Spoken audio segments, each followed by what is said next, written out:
I don't think he got it, man. I don't think he got it.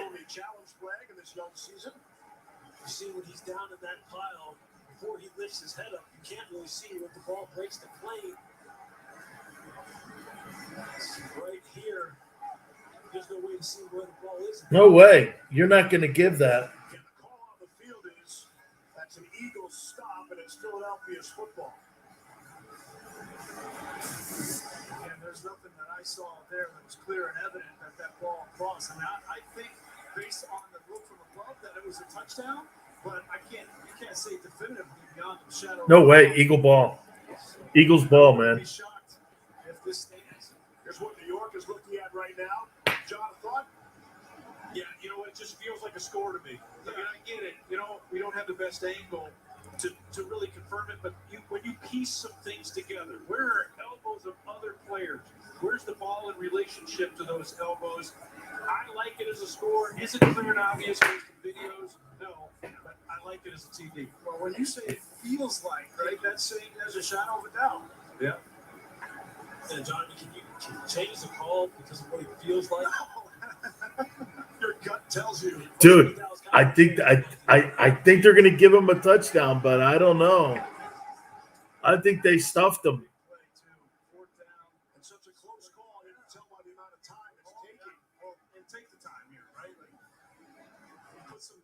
Yeah. I don't think they can overturn it if they don't have conclusive evidence, but it sure looks like Dak scored on that. But you don't see it. You're just assuming it.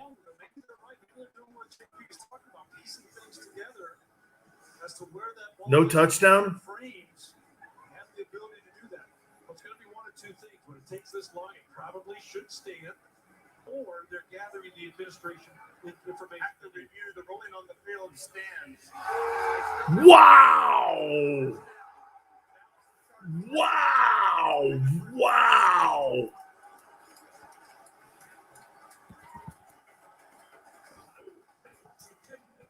We've had just about everything already in this game tonight. Eagles defense again.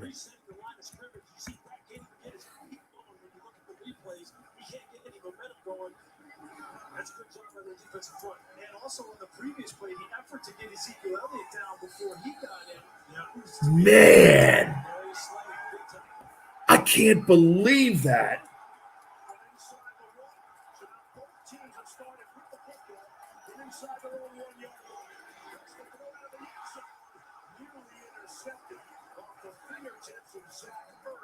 And Jordan Lewis would have an easy touchdown.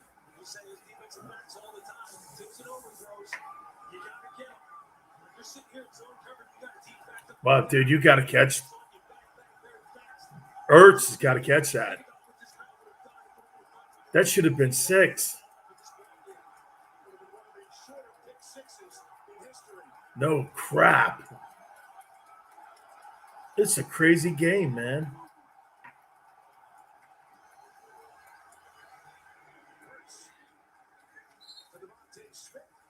His first grab of the night. Pick up a 5.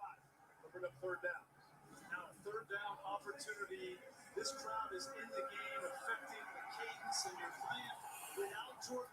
Left tackle Andre Dillon is there. Keep an eye on Micah Parsons, number 11, matched up on Dillon on the left side. And Brandon Brooks as well. Got a rookie Landon Dickerson at the right guard.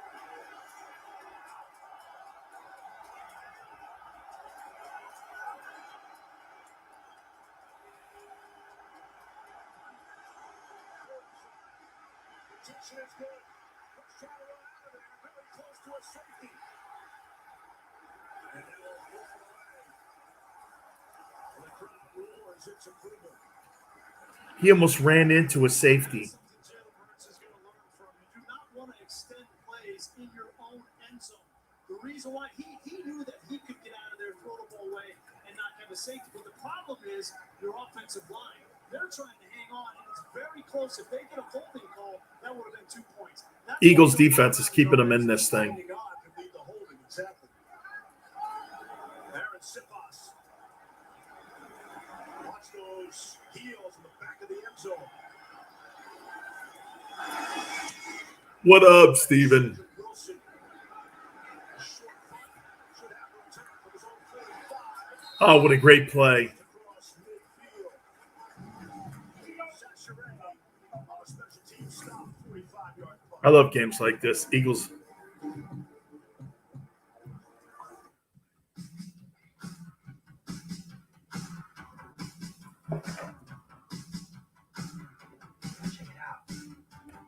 I'll be up in a minute, but you can connect early.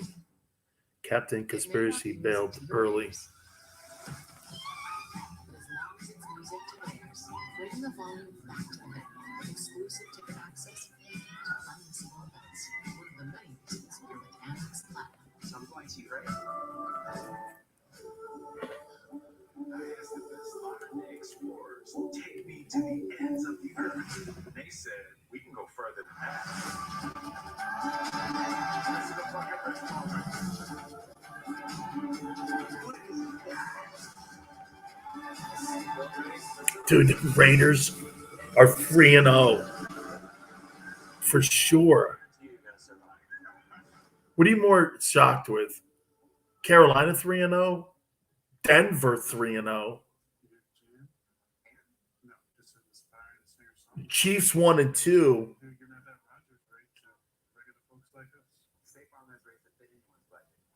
How about all the new? Hey, he's doing a great job, man. Jonathan Gannon. Surprisingly great rates that fit any budget. Like a good neighbor, State Farm is there. Call or click to get a quote today. New brisket at Chipotle. Seasoned, smoked, seared, spicy, soft, bold, and warm. It's a whole new type of brisket done the Chipotle way.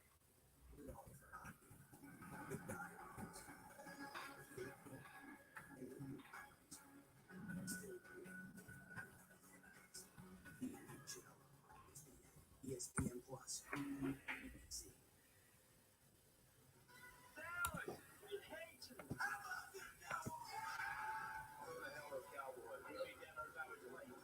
Who the hell are the Cowboys? I love Buddy.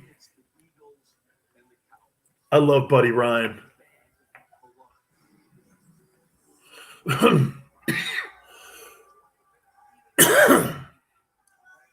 Get this, Steven. That Eagles win streak is the longest since 1897.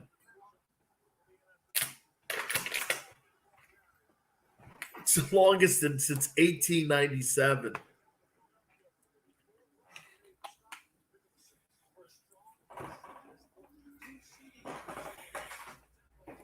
Dude, the Raiders, first time since 08, the Raiders have been 3-0.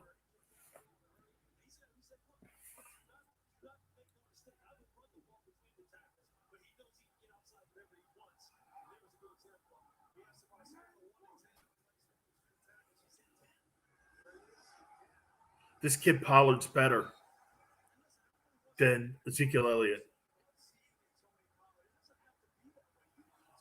No.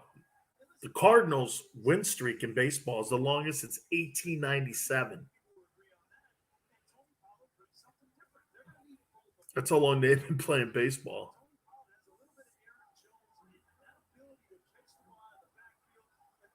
Oh, wow. It's really since 08. This kid Pollard's better. He gets outside more. He hits the hole better. He's a better player, man.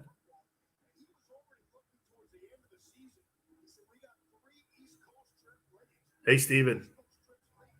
Padres, man. Shame, huh? Close out the year not playing meaningful baseball.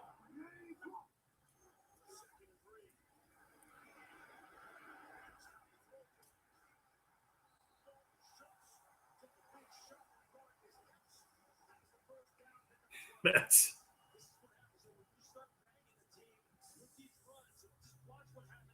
Yeah, look how wide open this is. Watch the scene with this tight end.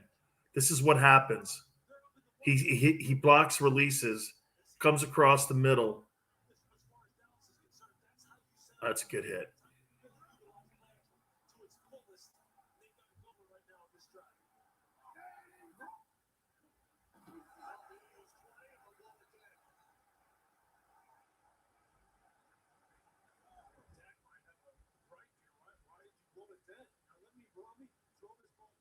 What's up, Penguin AZ? No, man, I picked the Dallas Cowboys 28-20 tonight on the earlier show. Eagle D's playing great. Like Trevor said, man, this guy Gannon could be a rib. Dude, if Hargraves is gone, man, will that kill them?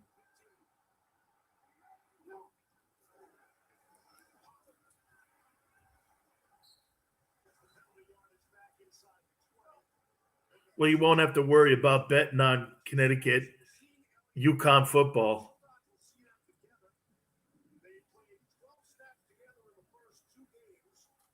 Dude, Hargraves hurt. Thanks for coming back, dude.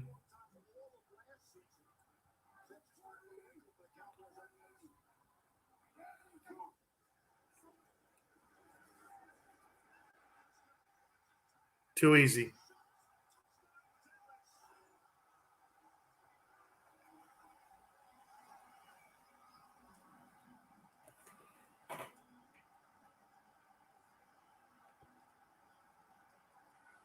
Too easy.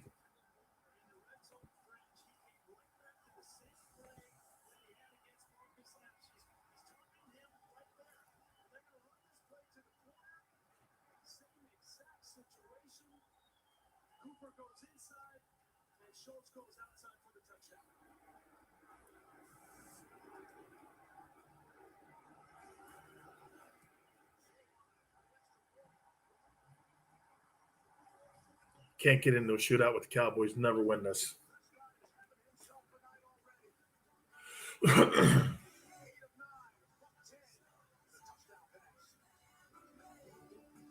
Should be 21-7.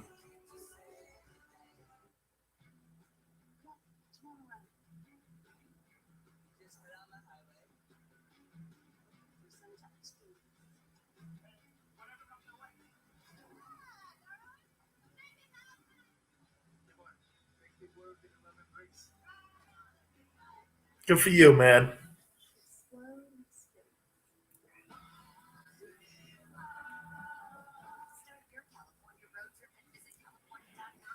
You know, Steven, it's the same stuff that happened to him in San Diego a couple of years ago. From what I'm hearing, it's the same stuff that happened to him, man. He like fainted and stuff. And he was like lightheaded.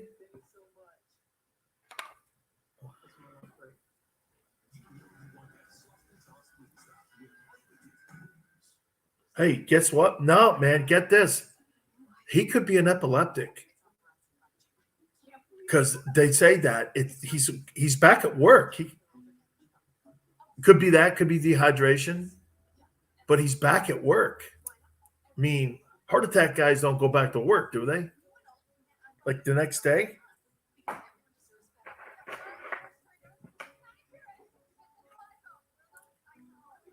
Is clearly all of the things you guys are saying is true. Stress.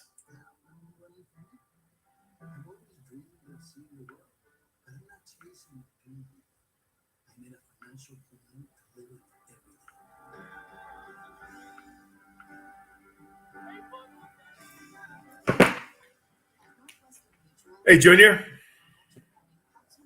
How you doing, Junior? I'm sorry.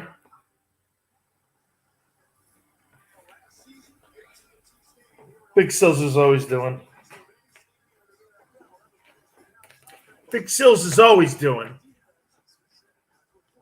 Yeah.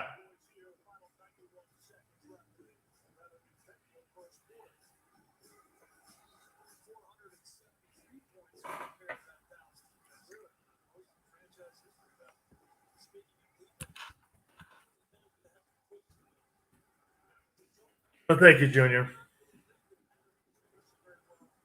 Anytime you need anything, Junior, you just always rely on Big Sills. Oh, yeah. Statues and books and movies are made and spoken about me. Yes, really. I can name them and I can show them.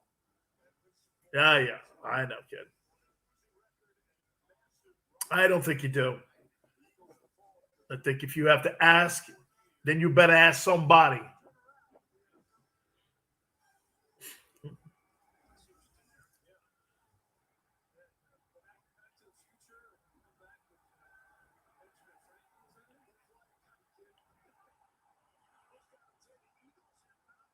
No.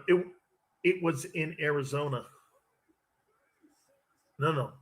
Oh my God! With the baby. Oh, I don't know yet. Yeah, get this. Hold on for a second. Hold on. 2 seconds.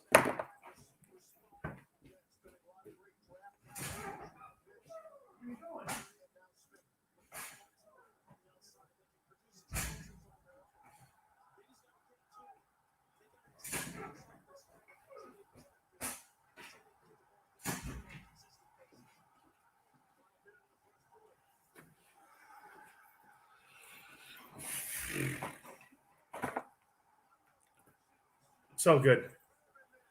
I'll tell you what, the Cowboys look good tonight. Yeah, they do.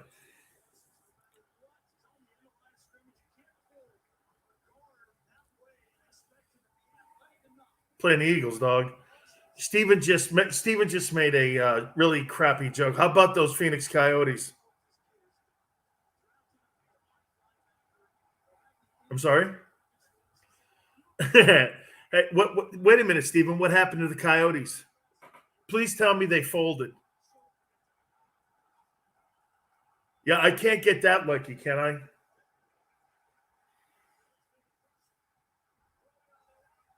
What's that? No, yeah, well, yeah, probably.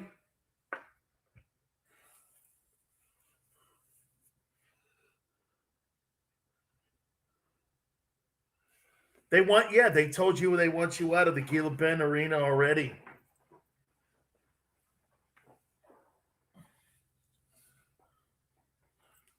Or Canadian City.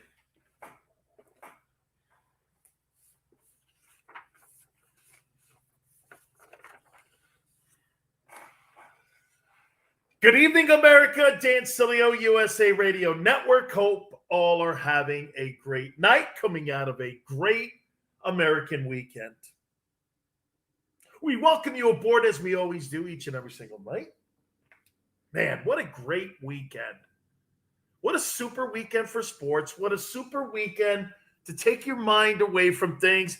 And by the way, real quick here, if you're joining me here on our great friends of USA Radio Network and also on our social media platforms, our Twitch channel, also our YouTube channel, we appreciate that. Everybody's asking me questions here, asking me about the weekend, Notre Dame, Cowboys and Eagles tonight. What a great rivalry that is, too. Man, I love that rivalry. Buddy Ryan versus Jimmy and Eagles and Cowboys. This thing's gone back a long ways, man. And I would say this to you, though, and no disrespect. Now, Eagle guys that listen to me, okay? Eagle guys that listen to me, I think you think more of the rivalry than the Cowboys actually do. But that smirky, arrogant attitude, and by the way, this is coming from a former Cowboy here, that you perceive the organization to have, the Cowboys, is why Philly people hate that team. I always thought the rivalry was the Giants and Eagles. Maybe it's generational. And again, I've always thought it was that. Okay? But I think it's the attitude. It's Philadelphia versus Dallas. Big money, oil, Big D, we think we're bigger and better than you. You know what I mean? So there's always that arrogant attitude that kind of plays into the dynamic of the rivalry. I love it though. Energy. And you know what's really cool about the rivalry is that it's kind of collegiate, which means that it will skip generations. You know, what I mean by that is if the teams aren't very good, it may skip a couple years. But I'll tell you what, if they're good and there's expectations, that thing is full force right back to where it was when you saw those great rivalries in the past. Dick Vermeil was the guy that really, pushed that rivalry when he was the head coach of the Eagles. He was the guy that really made that thing matter to the people in Philadelphia. You know what I mean? Right? To me, this is what really, one of the very few things in the NFL that really gives, like Bears and Packers is another one of those great rivalries. So I really love this stuff here, man. So we're keeping an eyeball on that, but it's been very, very, very tough playing so far. And the Cowboys really moving the chains and really moving the ball. They've got a lot of offense. We'll talk more about that. There were so many great things over the weekend. Saturday, you hear, but you know what? I think the real signature part of this whole month of September has been is seeing the fans back in the stands again, both in the college game and in the NFL. And the ratings have been off the chain. They have just been, there's nothing that comes close to the ratings for football. Nothing. Baseball, anything politically that's going on, nothing. Even a Trump rally. Nothing compares to what we're seeing with what America is really biting into now. And that's professional and college football. Good for you, man. It's great. It really was. And the pro game on Sunday showed us that, hey, no matter what weekend you turn the page, there's always a different storyline. And there were so many different storylines. We'll talk about some of the games that really stuck out from this past weekend. How about Tom Brady getting ready for the Patriots this week? I'm kind of going forward a little bit here. You see what Belichick was asked today by the absolute obnoxious Boston sports media. This is 2 years removed from Brady being out of New England. And that idiot Tom Curran, what does he do? First question to Belichick at the press conference, going into this week's play against the Bucs, Patriots and Buccaneers this week. What would you think the first question is about the previous game? No. You know what the first question was from Tom Curran, who I have zero respect for? He is not a Patriot insider. He says he is. He's not. Do you actually think there's anybody in the media in America today that has any insight into a Bill Belichick locker room or front office? Do you actually really believe that? Do you believe any of that? That there is an insider inside the New England Patriots, that somebody goes like this, hey, Tom, guess what's happening? Again, lying media. First question out of Tom Curran's mouth. Hey, Bill, I heard you on the radio because he does a spot up in Boston on WEEI. And he was talking about how much respect. And Bill was throwing great kudos to Tom. I love what he's done. I love what he did for me. I love what he did for the organization. And it was awesome. But that's not good enough. So Tom Curran goes, what really makes it interesting is, you were talking about Tom's options. How come the Patriots weren't the best option for Tom Brady when he was thinking about leaving the team and the organization? There was only 2 teams, actually, that were interested in Brady. You want to hear who they were? And I said it. They were the Chargers and the Buccaneers. All the reporting that has gone on that Tom Brady had numerous teams looking at him, that wasn't true. There weren't a lot of people looking at Brady. So Curran press the gas down a little bit on it. And what does Belichick do? I posted it on my Twitter page too, by the way.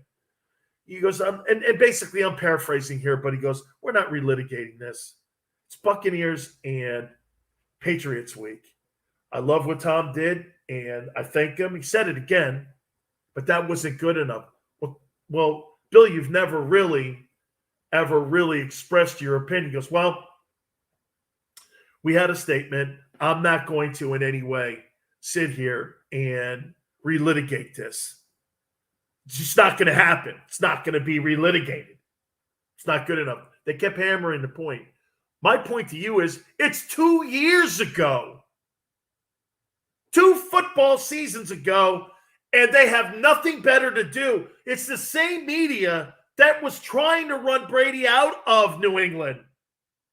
Joey B's joining us, and Steven and everybody is asking questions because football right now is front and center. It really is. And when you got a storyline like this week, Brady can pass Drew Brees. I believe it is on Sunday night. He can pass him for the all-time leading passing yardage guy. What a better way to do it than in New England. And at Gillette, the house that Brady built. 2 years removed, and the Boston media has nothing better to do but to break Bill Belichick's balls about something that Brady wanted. And it was never about the Patriots not wanting Tom back. The Patriots wanted Brady back their way.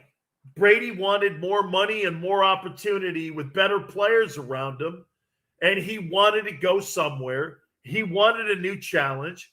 He had run out of all the things. There was nothing left in New England for him to prove. Nothing left for him to prove. But that's not good enough for the media. They got to come up with these dumbass sidebar storylines that have nothing to do with winning. Isn't it funny how, okay, like Joe Biden or Donald Trump or Aaron Rodgers, I said this earlier on my stream show, I don't care what you do as a personality.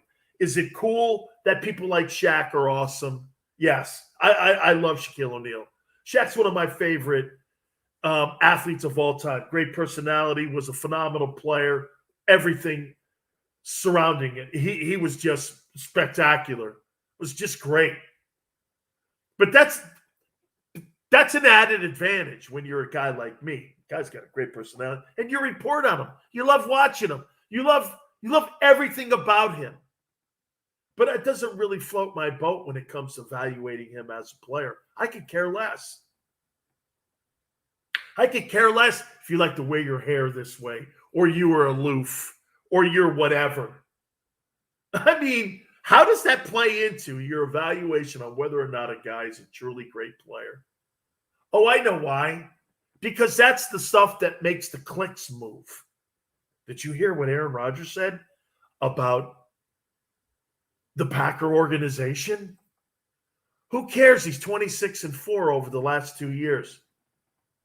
Or 26-6. Who cares? What is that? I mean, it sounds like high school stuff. Okay? It sounds like high school stuff.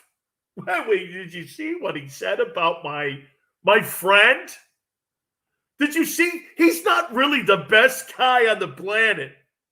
Dude, shut up. Are you really going to go out to dinner with Aaron Rodgers or anything? I mean, I'm just curious. I just, it's the way the media is.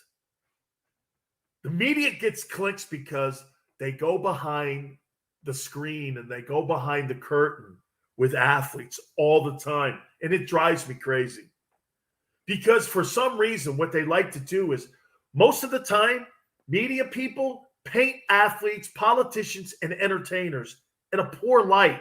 You know why? Because it kind of tears them down to make them look like it's common. Or get this, relatable. I think that's more of a better term. It's more relatable. You know what I'm saying? I guess that's why they do it. That's why the New England people, and I mean the media, used to They used to break Brady down. Same Tom Curran, the same Dan Shaughnessy, and all those people. Don't you think it's time for a change of quarterback, Bill? Remember they were doing that when Kansas City blew them out like 4 years ago, 5 years ago, whatever it was. Patriots go into New England, or they go into Arrowhead, and they get their socks knocked off, and everyone's talking about replacing Brady. Right? Just obnoxious, man. I can't wait for this game this weekend. And I haven't even talked about the games that happened this past weekend. By the way, Penguin AZ, who's on my YouTube channel right now, Zeke playing for his job tonight. Absolutely. Okay? Absolutely. Zeke's playing the best football I've seen him play in a couple years here. And he's putting it in the end zone. Cowboys now are starting to take a commanding lead in this ball game here. And again, it's because they're starting to run the football. That was the key going into this game tonight. They had to establish the running attack if they were going to win this ball game. Game still got some legs here, but I really thought that this thing would be all Dallas tonight. And it looks like early on it is going to be all Dallas. Some significant losses and some significant wins this past weekend in the NFL. Plus, Brian Kelly makes some news. We'll hit on it all next. You keep it here on the Sileo Show.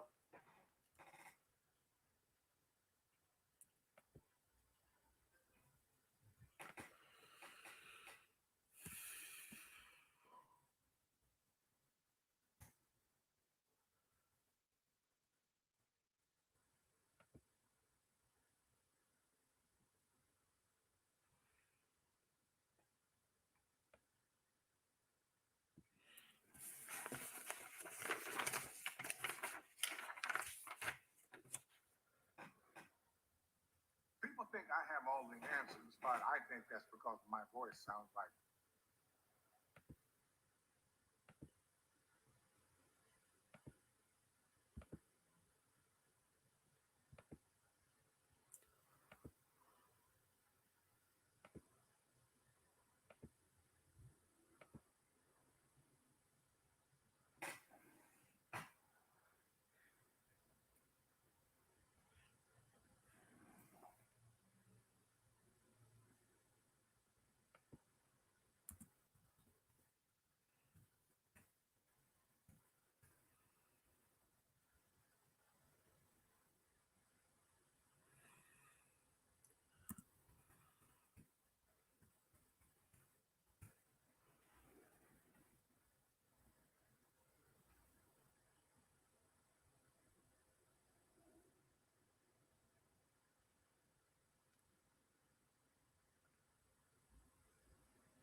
Yes, I am. Thank you for asking.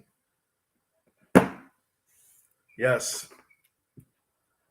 I hate to say this, but I have to take I take aspirin a little bit during the day now.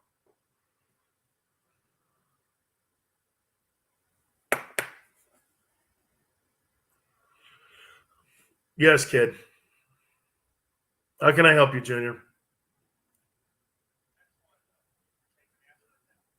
Yes, I am, Junior.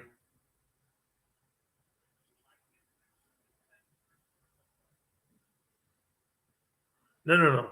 I dated the original Hooters chick. Her name was Lynn Austin. Yes, I did. She's a dear friend. By the way, she was married to Darren Dalton. And I used to love that because Darren Dalton, who passed away, and I love the former Philly catcher. Yeah, Darren Dalton passed away. He was born on January 3rd, like me. And I used to break her stones, and Darren used to break her stones. Oh, I see. So you like me. Because yeah, I know. Yeah, he passed away a couple years ago. What a great dude. Yeah, he was sick, and dude, he was a great Philly. Yeah.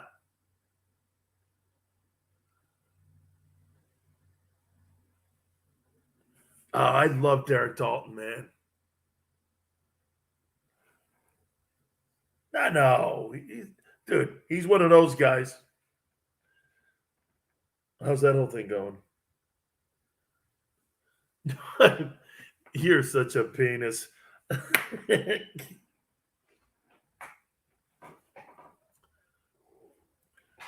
Wow. Wow. Wow.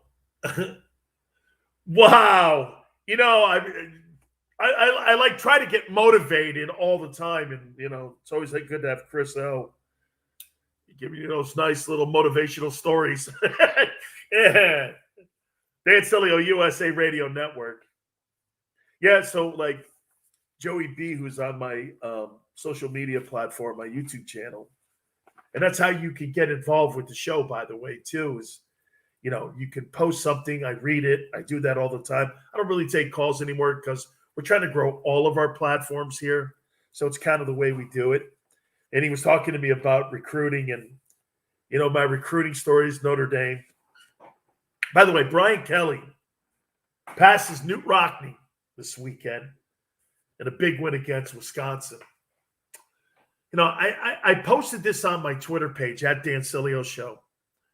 I don't care how many wins Brian Kelly has at Notre Dame. Dude, you got to win a chip. You got to win a national championship to validate that. Who cares how many regular season wins you have? If you can't beat Alabama or Clemson, or you can't beat Ohio State, one of the elite teams, you're not elite. You're one of those other dudes. You're Oregon.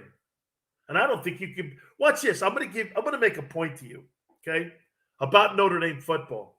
And I'm going to say that, I'll give you the top like 5 or 6 teams. And you tell me if Notre Dame would be favored over them in any ball game if they played them. Watch this. Let's go to number 1 team. You think Notre Dame would be favored over Alabama? No.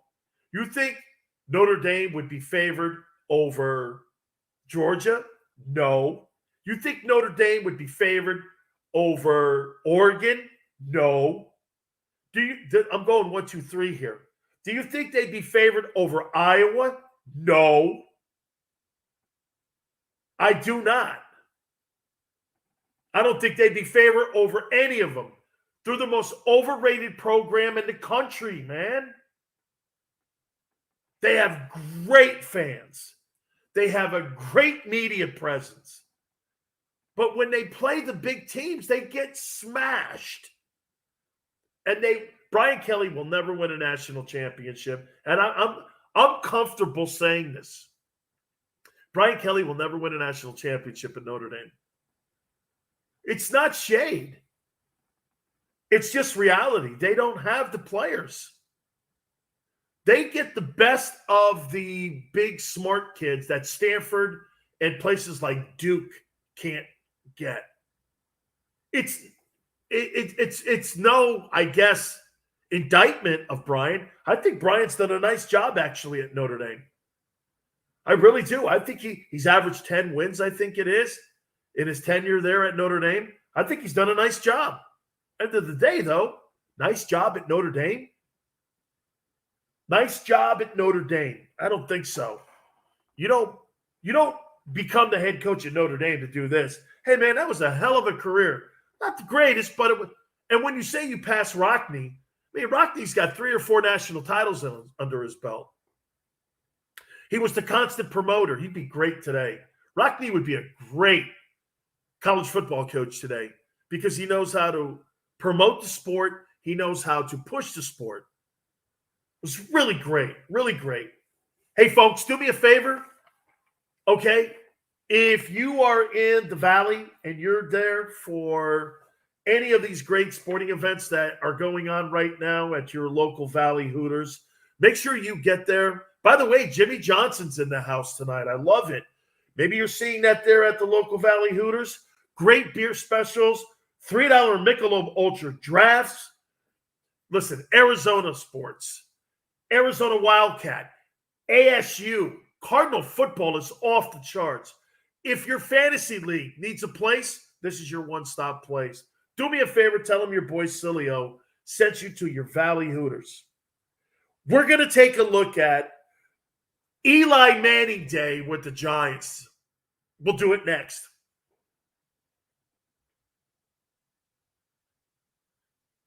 That's what it seemed.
I'm sorry, what?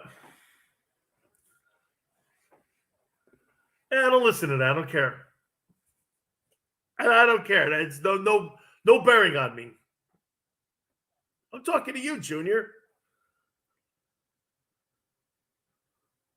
Sure. Yes. No, no, no, no, no, no, no, no, no, no, no, no. Don't you ever ask that question with me.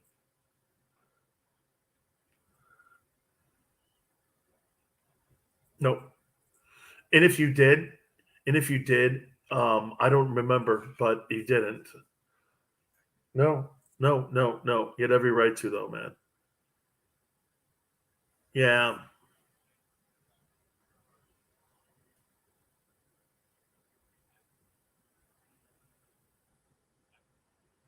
Oh, man, I've been thinking about you all weekend, dude.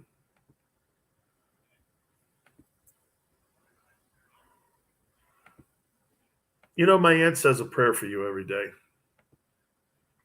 I'm not. You okay?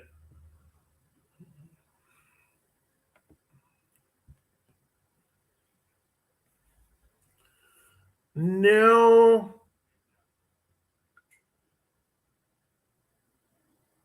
no, no, no,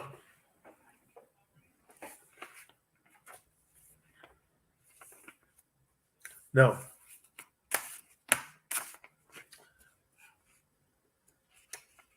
Boy, are you like a tool right now? I don't even know what you're talking about, jackass.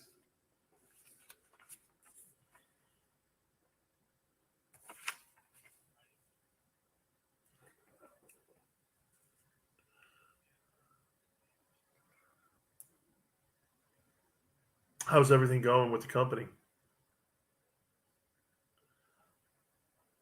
Interesting. I'm glad to hear that.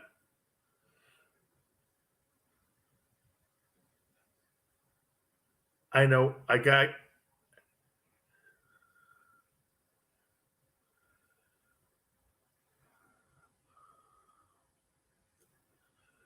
that. Wouldn't that doesn't shock me.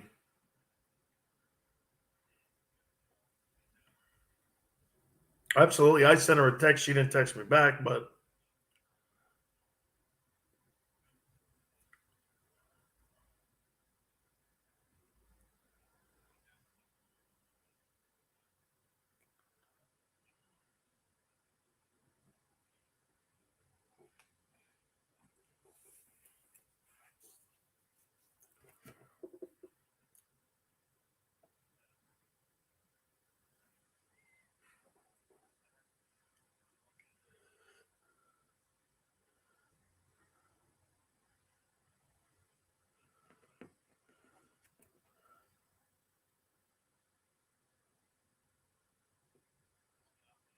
Shut up.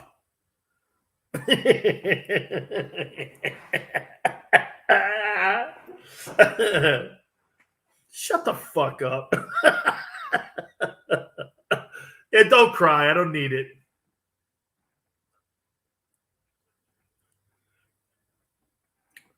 Whatever, guy.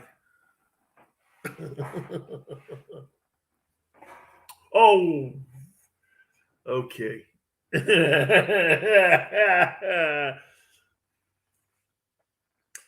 Dan Sileo, USA Radio Network. Hope all are having a great football Monday. And baseball right around the corner, too. Yeah, so I'm being asked questions tonight. So, like, Sills, are you meatloaf tonight? No, not meatloaf tonight. It's funny. Right before I went on the air, I don't know if, because listen, I've been married for 30 years to my wife. 30 years now. I know. Hey, real quick, I've never met someone I hated more in my life, but I've never met anybody that I've loved more in my life. So I guess you could kind of put that all together, and I guess that's happily married, right? Okay, right? So I was asked. Somebody posted something here, and in the meatloaf, I go, no, this to show you what kind of house I have. So my wife was going to the store for a couple of minutes here because she needed to pick something up for my cat. I walked out the door. Hang on, because so check it out. My wife walked out of the house and she goes, I go, where are you going? She goes, what are you policing me for? And I go like this. I'm not policing you. You all right? Are you policing me? And I go, no, I'm not policing you, dear. Whoa, it gets better. I go, so like, are you getting like any food for dinner tonight? And she goes, no, I'm getting a couple cans of cat food. Is that okay? I went, what am I having for dinner tonight? Whatever the cook is making. Yeah. Yeah. See, because we made a long trip yesterday to see my daughter play rugby. Oh, thank you so much. My daughter's working so hard, man. Aren't those really fabulous pictures? By the way, I didn't take those. They actually have at this campus for Grand Canyon University, they actually have a really great professional photographer that takes all those pictures. It really crazy. Really crazy. So I'm sitting here yesterday. Get this, Chris. I'm watching the games on my phone.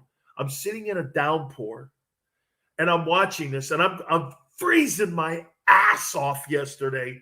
My wife is sitting in the rain. There's a garage right next to the where the field that they played, and I go like this. Right, go Lopes. Very good, Penguin AZ. Absolutely. That's my daughter's school. And I go, why don't we go sit in the garage and not get rained on? We're not moving an inch. We're sitting right here. I go, I don't have enough clothing. I mean, I'm freezing. I'm soaking wet. She goes, I got a towel for you.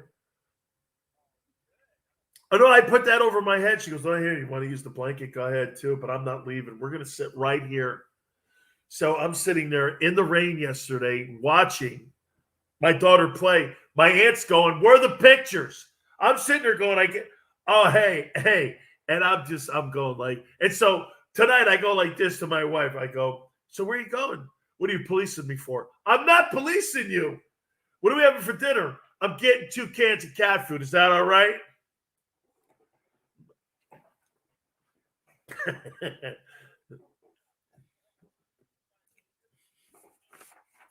Yeah, right. Sure. It sounds it, doesn't it? Yeah. Oh, no, I sound like I'm the king of my own castle, right? You mean maybe the king of my own Dan cave. But outside of that, man, I mean, I'm sequestered to the basement. Yeah, oh, no, that's right. That's right. That's right. That's right.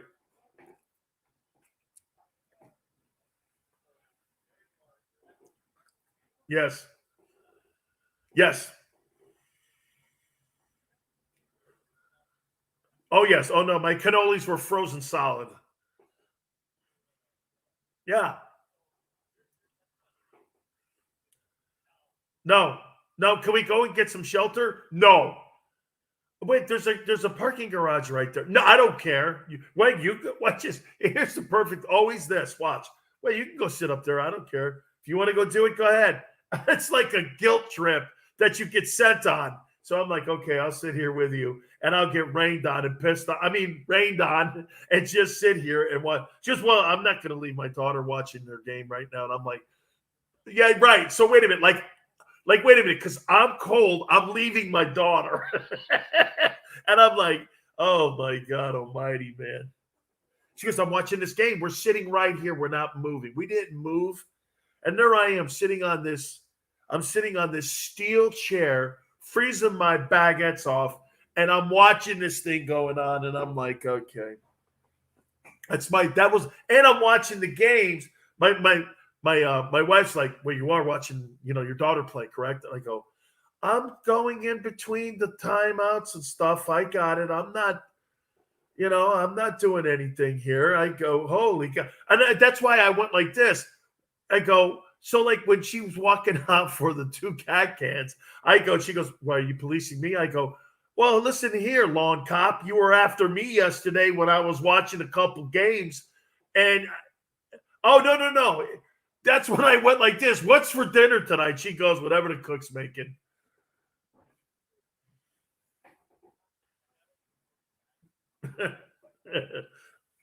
I made many mistakes. Thank you. That big sells. Thank you. Yeah. That's right. Thank you. Very nice.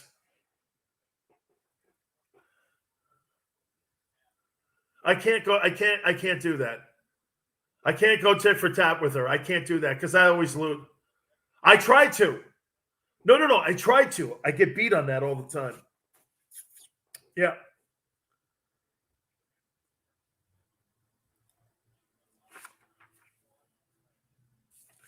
See, that's the gimmick right there. Watch this. That's why when my daughter does this, my daughter asks me all the time, and I told you this before, Dad, do you think these pants look good on me? And I'm going like this. I'll never answer that as long as I live, Danielle. She'll go like this, Dad, I'm asking you if they look good on me. I'm like, Danielle, I'm not going to answer anything like that because there's a no-win scenario. Okay? It's like the Kobayashi test that Kirk had to take. Okay? The no-win scenario. Okay? I am not doing that. I go, nope. No, thank you. Yes. Absolutely. I'm not. I'm not policing you. I swear. She has a puss on her face right now that could kill me. Let me get Chris. Go away. I have to go. No, I got it. It's all good. Let me move on here. She just came home. No. I got it. She just came home. I got it. See, before. Wait, listen. I could bark, and now I gotta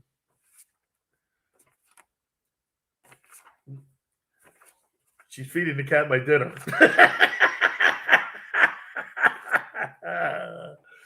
Oh my God. Let me get on to Eli, man. Let me roll on to Eli here. So the New York Giants had Eli Manning Day. Eli Manning Day. Okay. Let me throw this at you here. So you're celebrating a guy who's 500 as a starting quarterback in the NFL. 117, and 1. That's Eli Manning's professional record. And the rest of you go, well, wait a minute. He's got 2 Super Bowl rings. Well, so does Jim Plunkett. Jim Plunkett won 2 Super Bowls with the Raiders. Okay? And Jim Plunkett actually has a winning record as starting quarterback in the NFL. Eli doesn't. Eli Manning does not have a winning record in the NFL. Okay? Is he a Hall of Famer? Really? Well, he's got 2 Super Bowl MVPs, Dan. Let me throw this at you here. If Eli Manning's name had a different last name, do you think that Eli Manning would be a Pro Football Hall of Famer? I say no. But because he's royalty and because he is a guy that won early in his career and beat the GOAT, This guy beat Brady twice. Okay? He beat Brady twice in the Super Bowl. Dude, you're going to get a lot of love for the Pro Football Hall. How about this one? Is Eli Manning a first ballot Hall of Famer? I guarantee you he will be a first ballot Hall of Famer. Guarantee you. Because his last name is Manning. So they retired a 500 record quarterback and his number in the New York Giants, legendary history. They retired his number. Okay? Do you believe that he is a Hall of Fame guy? I've never believed it. I just never have. I think Eli Manning has been a fine quarterback. I think he's cool to listen to. I actually have a lot of respect for him. And actually, when you think about it, is he one of the greatest Giants of all time? He absolutely is one of the greatest Giants of all time. Just like Donovan McNabb is one of the greatest Eagles of all time. That doesn't necessarily elevate you to being a Hall of Fame football player. Over 100 years, I think it's like 102 now, they've been playing football in the National Football League. And only 300 of these guys have gone on to become Hall of Fame guys, a little over 300. Is he one of them? He's going to get in. I think that's a good poll question. You think a guy with a 117 and 117 record with 2 Super Bowl wins, he's a Pro Football Hall of Famer,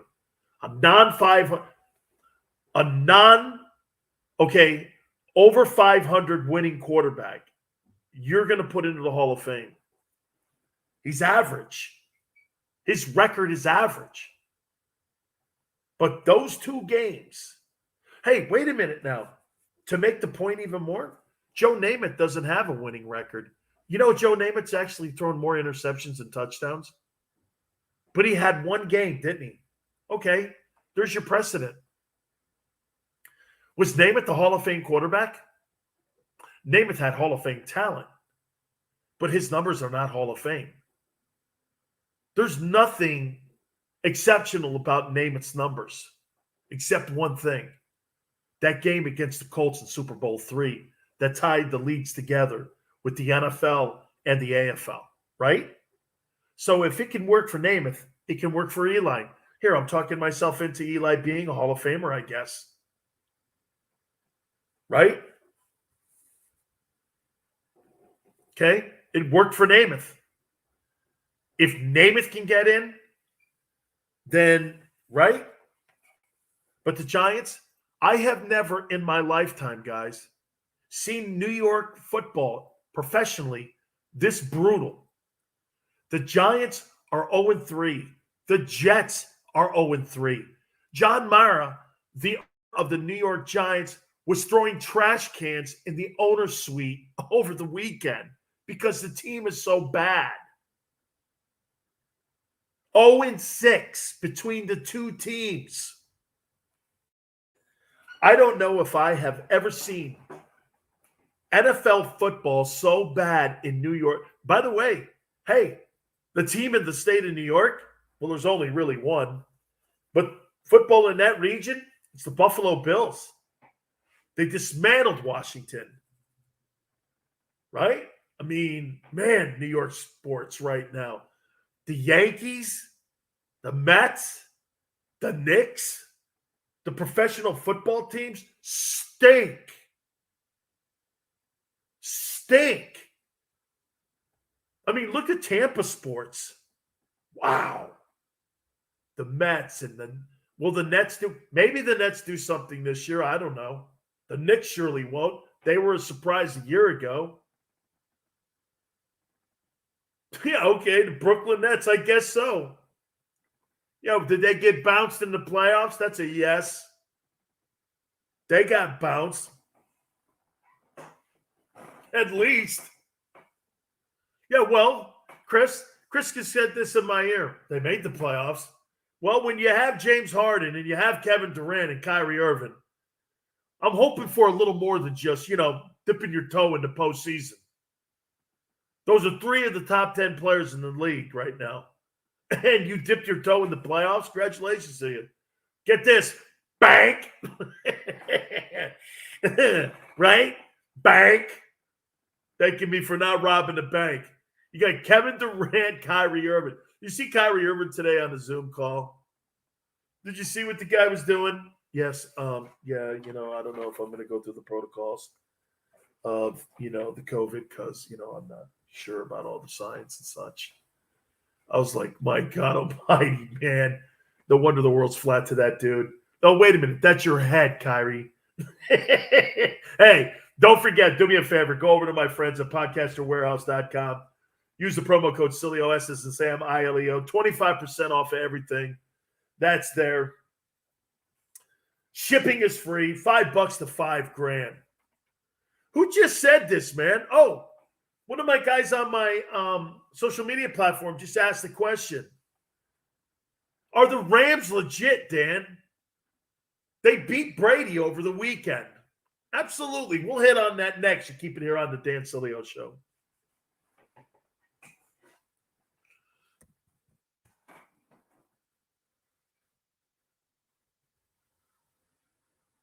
What Detroit thing?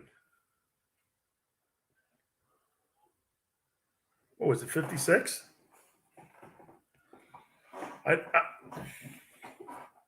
Oh, wait a minute. So am I.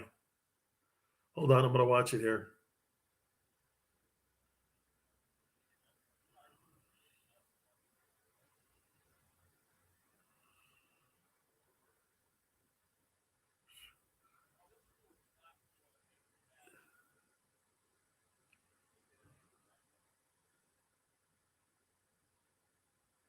This guy just went 109.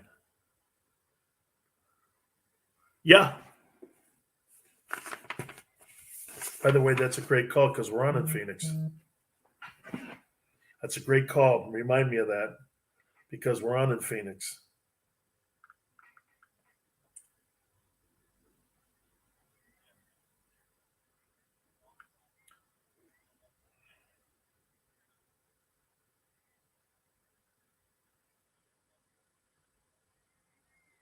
That's fantastic.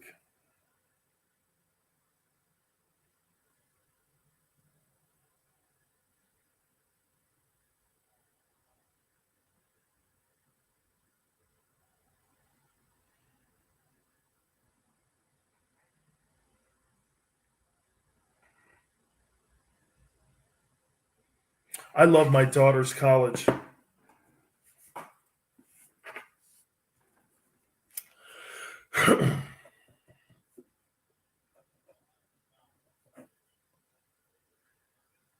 Yes, skull hat.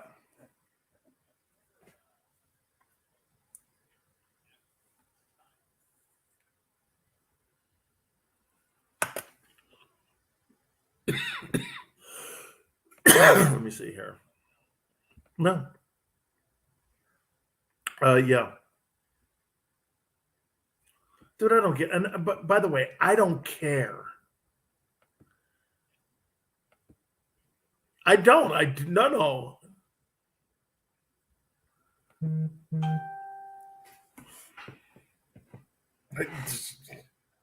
I'm talking to you, fish face.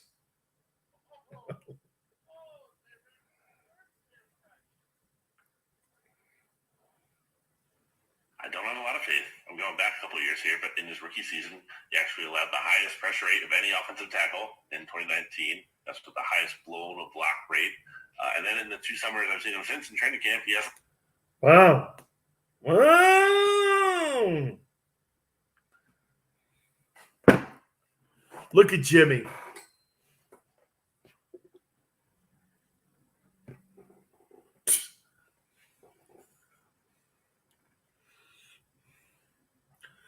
Dan Sileo, USA Radio Network. Jimmy Johnson in the house tonight. Those two guys, Jimmy and Jerry. Unbelievable. The egos of those two guys. They just couldn't let it, become what the Patriots did. It's pretty interesting. This week we're going to get a good sense of the media. Look, Brady's already solidified the fact that we would all do this, right? Brady was more responsible for the success in the New England Patriots with Belichick than Belichick was the other way. Brady proved that point by winning the Super Bowl with the Bucs. I don't know how you dissect it any other way. Brady took a completely different team, different coach, different state, different everything, and won a Super Bowl. There's no way you could validate anything. Bill's been a loser without Brady, right? You think Bill Belichick was a success in Cleveland? He wasn't. Was Belichick a success without Brady in New England? He wasn't. Had an underwater record, under 500. How do you sit and justify that he was better and was more important in the dynasty? He wasn't. And that's kind of where I think the Boston media is going this week. Brady, obviously, just so you know, lose your train of thought here with this, it's Bucs and Patriots this week. Bill Belichick, I would say this to you. I think Bill's a great coach, but is Bill the greatest coach in the history of the NFL? Well, how about this? He's the greatest coach with Tom Brady. Without a quarterback, Bill Belichick, I don't know. Bill Belichick is an average coach. His record indicates that.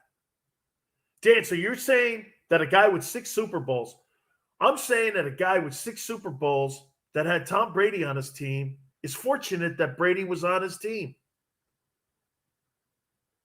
Is Brady fortunate to have been coached by Belichick? I don't know now. He just won a Super Bowl with Bruce Arians. I don't know. Could Brady have done it? Would Brady have had the success somewhere else if it wasn't with Bill? I have to say yes, because he's proven it. Okay? Because he's proven it. So, I mean, I think he's getting peppered on that point this week. Maybe rightfully so. I don't know. I'm starting to believe that a little bit. Is Belichick really? Look at his team. He just got beat over the weekend. They're 1-2. Last year they were under 500. Bill's back to being Bill again. I mean, do you think Bill Belichick could ever get fired in New England? I don't think so. But boy, I mean, I don't know. When does it run out of gas? Is Belichick running out of gas? So he drafts Mac Jones. Great. I happen to think if he would have kept Cam Newton on that team, I think maybe they would have won some of these close games, like the Dolphin game. I don't know. It doesn't look like Belichick's. Here's the question. It's not whether or not he's going to win a Super Bowl again. Will Bill Belichick have a 500 record or better without Tom Brady? Without Brady, will he? I'm not sure. I thought that the Patriots would be a little bit better. Okay? And now you're going into a game against the Buccaneers. I got to tell you, I think he's got a long, long week ahead of him. Hey, I teased going in about the Rams. Rams end up knocking off those Buccaneers and Tom Brady. I think Brady was really looking past these Rams a little bit and looking to going back to New England. I really do. I think he did. The father started barking. Alex Guerrero started barking, the trainer for Brady. I'm going to hit on here. I'm going to save it here. I'm going to hit on the Rams. They bring in Matthew Stafford from Detroit, right? Here's a quarterback that is showing people, you put talent around me, I can win. There's another guy who's running out of gas. Also, I will look at week 3. As we do each and every single football Monday, we will take a look at some of those significant games that were played over the weekend. We'll reset and keep it right here on the Dan Sileo Show.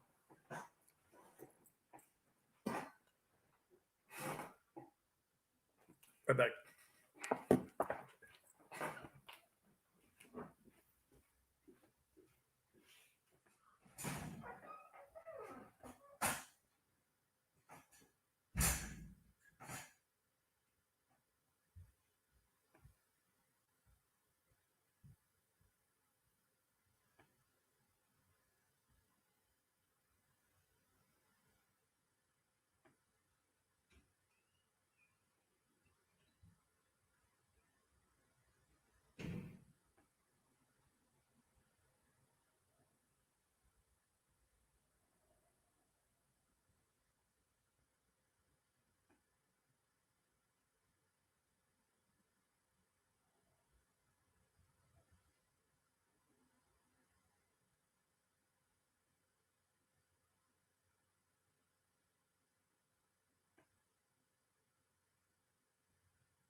Eagles getting blown out now.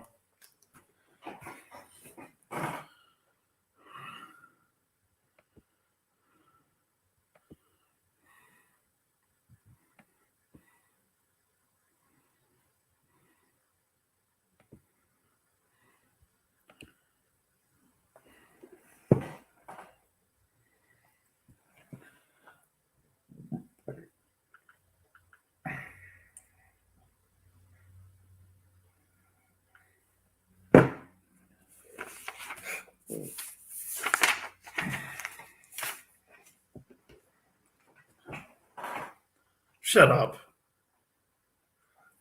Just shut up. I love how you laugh at that because it does sound so fun. I'm always right. Always remember that. Remember, the host is always right. Producers and board ops are always wrong. I doubt it. If you did, you'd know how to shut the hell up. Speak when you're spoken to, kid.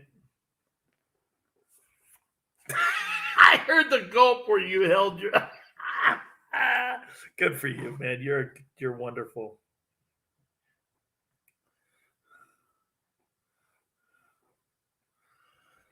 Here's a toast to you.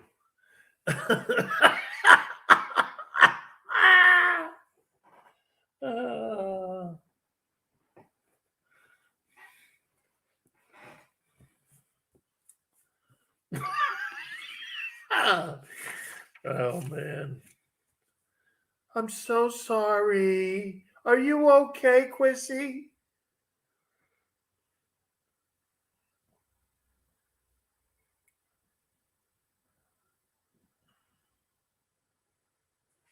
Get the guy a damn bib.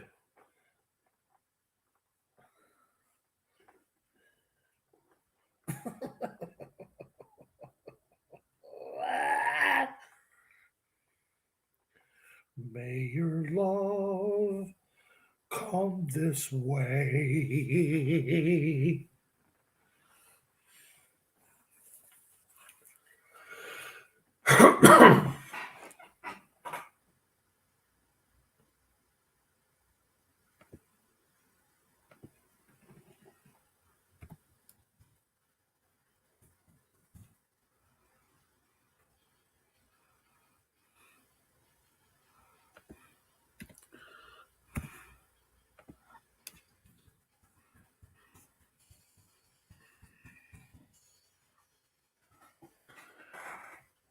And Sileo, USA Radio Network. Hope all are having a great night.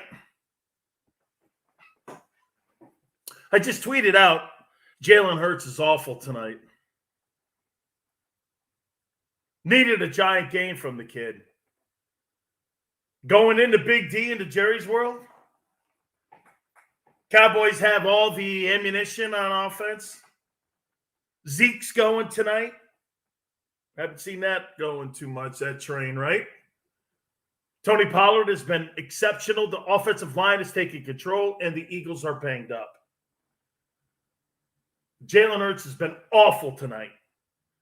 And everybody in Philadelphia was praying for that guy to have a great night tonight because they have to have him play great or they have no chance of winning the NFC East. The Cowboys now, after beating the Chargers last week, now beating the Eagles, will be in first place in the NFC East. And Jerry actually may have something going here because the Cowboy defense has been playing pretty good tonight. It's been a long time, hasn't it? To sit here and give the Cowboys a lot of kudos for playing defense. They haven't been good on defense in 2 years. And tonight they're playing pretty good. Now, it is a banged-up Eagles team. And the Eagles are banged up on that side of the ball. You know, a lot of expectations were in Philadelphia after the game against the Falcons. But, you know, not in any order here, but you got Kansas City, you've got Carolina, you've got Kansas City, and that great team, as I just said. But you also have the Raiders and I think the Buccaneers in the next couple games. You could be 1-6 after this next month. Man, 1-6? That's not the start you wanted for Nick Sirianni in Philadelphia. Guy was wearing beat Dallas shirts all week.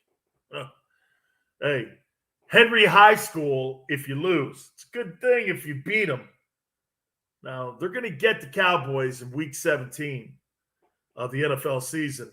But, hey, man, they're getting destroyed tonight. And a lot of injuries with the Eagles. I get it. But they're getting killed tonight. And they need to turn this thing around, or there's going to be a lot of finger pointing in Philadelphia. Bottom of the hour, we'll talk more about the significant games that were played this past weekend. And there were games that made people really stand up and say, are those Raiders for real? Chris O was in my ear going like this. How about the Cardinals? We had someone, I think it was Penguin AZ. And by the way, if you want to join us on our social media platforms, our Twitch channel, and also on our YouTube channel, please do. And you can post anything there you want, and we'll read it as content here. And I was asked the question, Sills, do you think the Rams are legit? I absolutely do think the Rams are legit. That score that we'll talk about at the bottom of the hour, that score did not indicate really how bad of an ass kicking the Rams and Matthew Stafford gave the Buccaneers. Tom Brady played well, but the Bucs defense, man, not near the team it was a year ago. Now, am I concerned about the Bucs? I'm not concerned about the Bucs. Last year they were 7-5 after the. Here, get this. They were 7-5, right, after the Chicago game last year, where they had all those mistakes. They had turnovers in the game. Brady forgot it was fourth down. Remember? Everybody was going like this. Damn. Hey, the Bucs were the wild card team. They didn't win the NFC South last season. They did not win it. They came out of the wild card spot. So I'm not concerned with them. I am absolutely not concerned with them. But I would say this to you. This was more of a statement for the Rams. The Rams made a move to get Matthew Stafford into the building. And they wanted him as a starting quarterback over Jared Goff, who's up in Detroit. Hey, Detroit's playing a little bit better football. Dan Campbell almost had a big victory if it wasn't for a record-breaking kick. That was a pretty good-looking effort there by the Lions. The Lions have an attitude going on. I feel pretty good about the Lions right now. I do. I think the Lions are playing hard. They're showing up every week. It doesn't show it in the scoreboard or on the record, but the Lions are playing better. So give Dan Campbell, the new head football coach, some love. But Stafford, who had been in exile in Detroit for all these years. You guys remember Kevin Garnett, who used to play in Minneapolis? You guys remember he played up in – I know, everybody goes, Kevin Garnett's a Celtic. No, he was actually a T-Wolf. And he had so many great years up there in Minneapolis. But nobody saw him play for like 10 years. Right? You never – how many people were tuning on, hey, let's watch T-Wolf basketball with Kevin Garnett, right? Nobody did that until he went to Boston. He wins that championship. Everyone was like, oh, my God, he's a Hall of Famer. Matthew Stafford played like a Hall of Famer on Sunday against the Bucs. That guy looked – and they are good. They are going to be a thorn in somebody's side. That's going to be a tough out come playoff time, this Rams team. It's going to be a tough out. They played hard. Aaron Donald was a baller. Jalen Rams, all those guys, man. I mean, they got a good-looking football team. I think the Rams are going to be, without a doubt, I think the Rams are going to be a formidable opponent. And could they end up playing the Buccaneers again down the line? Probably. So are they for real? You bet they are for real. Chris O brought up the Cardinals. Who would have ever thought in your wildest imagination that Cliff Kingsbury, with a sub-500 record at Texas Tech, gets the Arizona Cardinal job and now has a football team? Every year he's been there, every year he's been in Arizona, that team's gotten better, and so has Kyler Murray. That's coaching. They go out and get DeAndre Hopkins from the Houston Texans. They add J.J. Watt. Chandler Jones looks like the superstar defensive end that everyone saw when he was in New England. I got to tell you, this Arizona Cardinal team, I think it's for real. Way to go, man. There's something going on with this Cardinal team. Good for them. There's always storylines like this. Here, let's throw this out.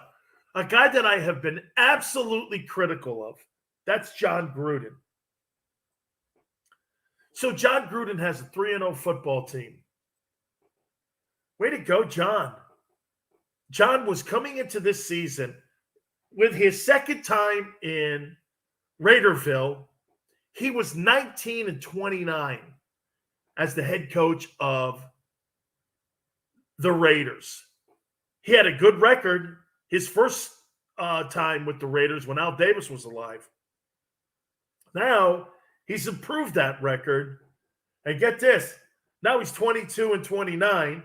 It's starting to look like we're seeing maybe a little bit of some of the things that John has been trying to implement. And the Raiders are actually a pretty good looking.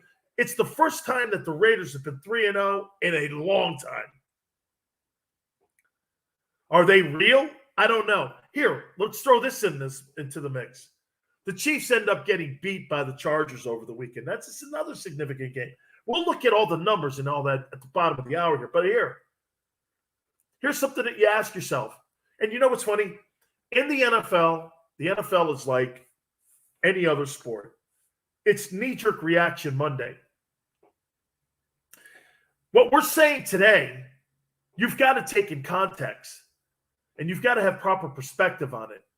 Do you truly believe that the Denver Broncos, who are 3-0 under Teddy Bridgewater, and man, I'll tell you, if there's a guy you root for in the NFL, Teddy Bridgewater's a guy you root for. Here's a guy with a catastrophic knee injury that he had as a Viking. He goes down to New Orleans, and Sean Payton basically teaches him how to be a quarterback in the NFL. It didn't work out for Matt Rule. By the way, Matt Rule 3-0 with Sam Darnold, another reclamation project. Teddy gets traded to Denver, and Denver looks like a playoff team. You know what this all means here where I'm going? It just shows you wherever you get drafted, that may not be the place that best fits your skill set. It may take one or two stops to find your place and find your place in this league. Bridgewater now has a team in Denver, at least for the time being, that it looks like it fits. Darnold had to leave the Jets. He's now in Carolina. It looks like that's a fit. Ryan Tannehill a couple years ago was a bomb with the Dolphins. Going nowhere. He goes to Tennessee. It's a fit. It's a fit. So not every place that you get, this has been something that I've harped on for years, okay? It's where you get drafted in the NFL that matters on what type of career you're going to have. You guys don't remember this story, but there was a guy by the name of Archie Manning. Yes, Eli and Peyton's father, who was an NFL MVP. I don't think he ever had an over 500 record as a member of the Saints. But he was an MVP in the league. I think it was an 8-8 year he had. But guys, get this. You imagine if he had gone to the Steelers, or if he had gone someplace like Houston, or if he had gone any place that had success, maybe Archie Manning would be a Hall of Fame player himself. But he wallowed in a losing atmosphere in New Orleans for all those years. Look at Dak Prescott. You think Dak's going to have the same type of success if he gets drafted by, I don't know, the Jets? If Dak goes to the Jets, he's like the other cast-off quarterbacks that have gone through that building. So it's fine. This year is about truly quarterbacks finding their place.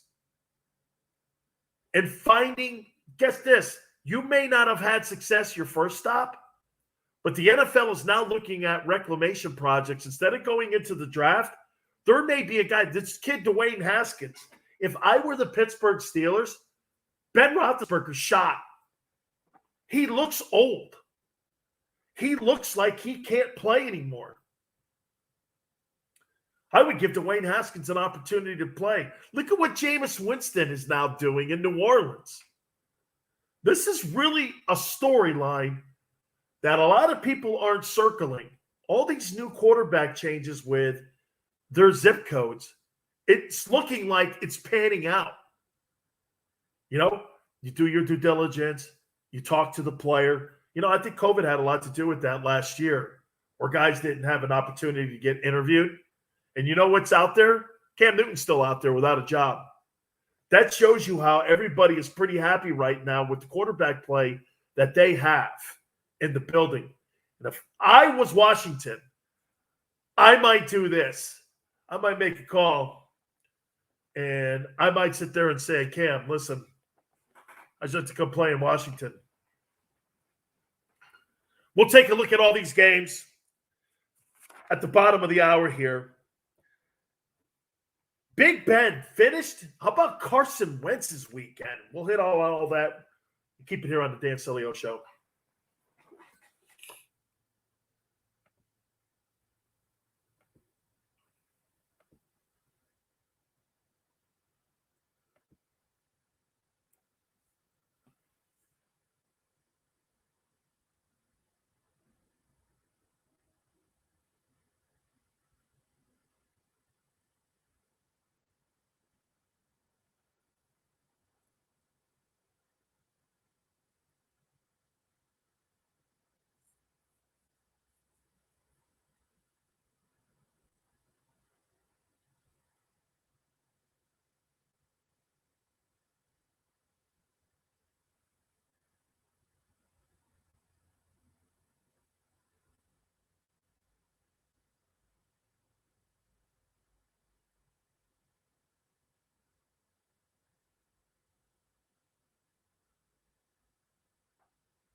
What's the matter?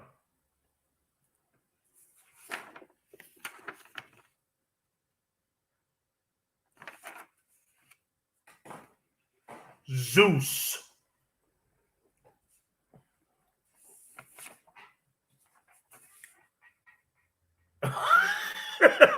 Will you? Okay, little Billy.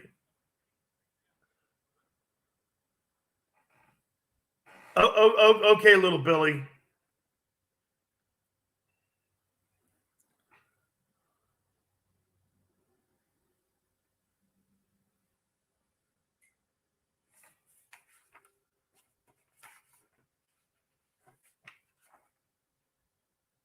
Why? What's the matter?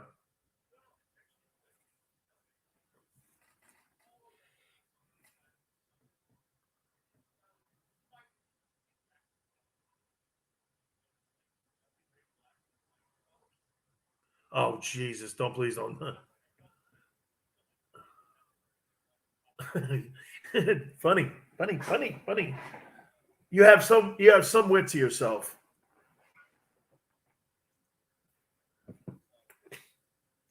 Why do you always go to tears? You know, I always crying. Yes, that's correct. No. I just was like Bob Hope, no hope. You're more like no hope. No. Big Sills was on that team, kid. Always remember that. Yes, I was. Really? Yeah, not knowing who you're talking to, it's okay. It's all right.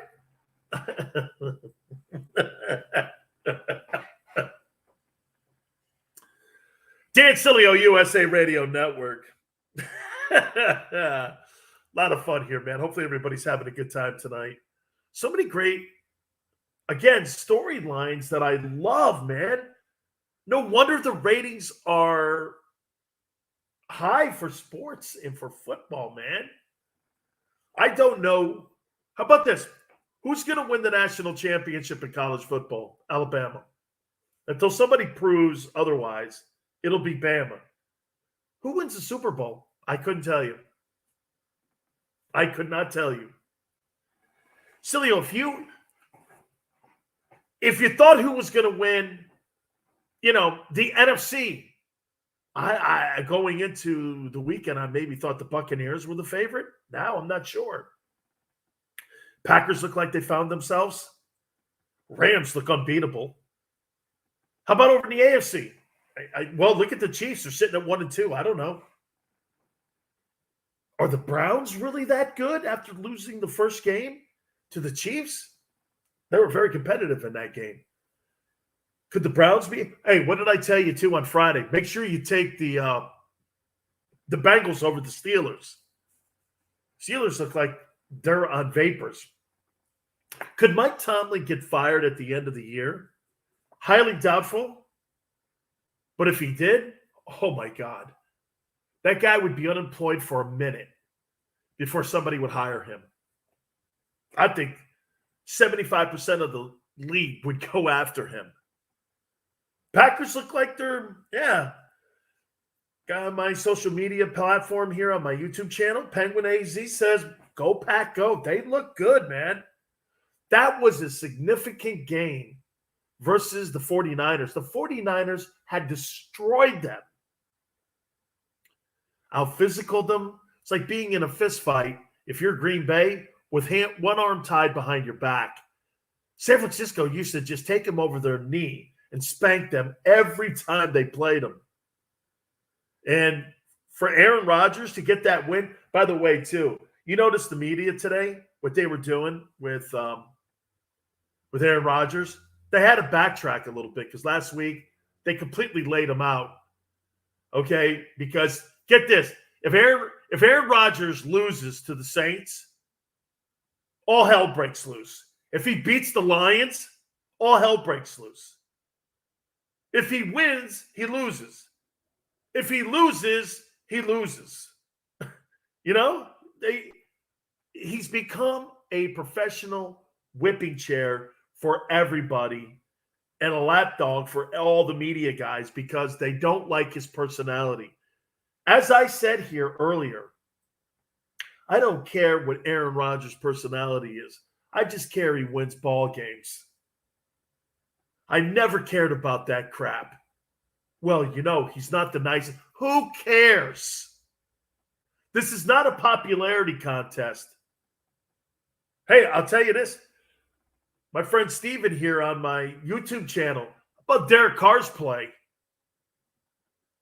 How about the way Derek Carr's playing, man?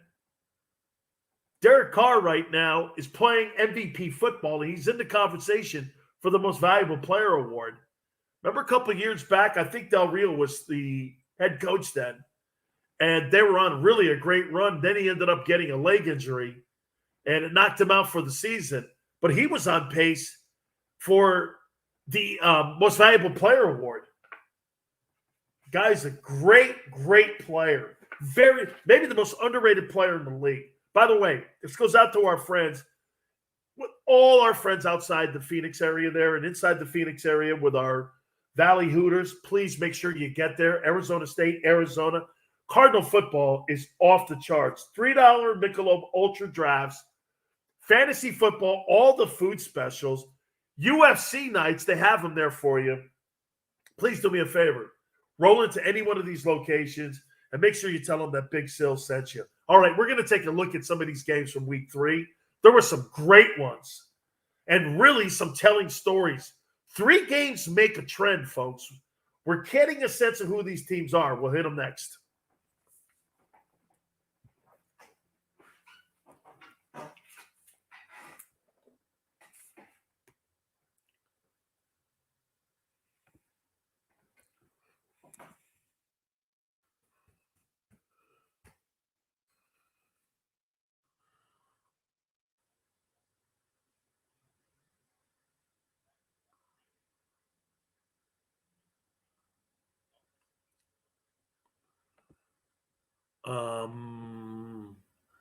You've been elevated like Houdini.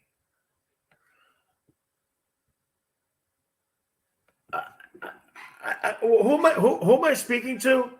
Aren't you the guy that comes in and takes the trash cans out there at USA and dumps the trash cans around this time of the night? How'd you get on the mic? Air checks. Wait a minute. No, they weren't. I like the little DAT machine too that you could carry with you.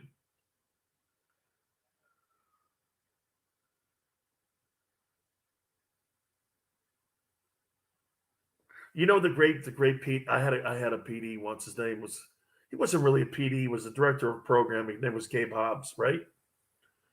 You know what he would do? Air checks. He would go like this. Here's a show I picked. I want you to go home. I want you to listen to it. I want you to come back and tell me what you think of it.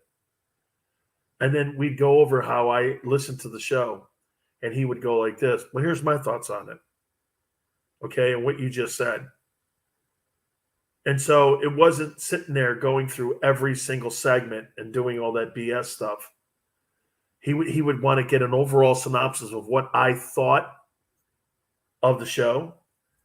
And then he would take and give his opinion on how I heard it and where it landed. That's where I learned that, where it landed. He goes, well, this is what I heard this show, where it landed. Nowhere where you think it landed. I'm listening like a listener. You're listening as a host. It's completely jaded. No disrespect, Dan, but just because you say Biden sucks or whatever, okay? You didn't explain why. You didn't give a reasoning. What would you do to fix it? You just said he sucks. That's not radio. It's not compelling.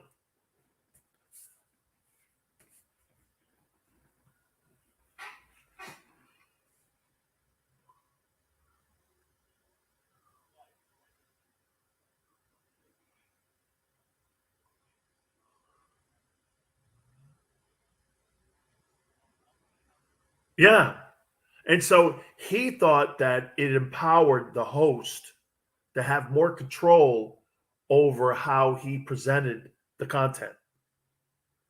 It's actually a different way of doing it, Chris. It's just, I always found it more that I looked forward to it.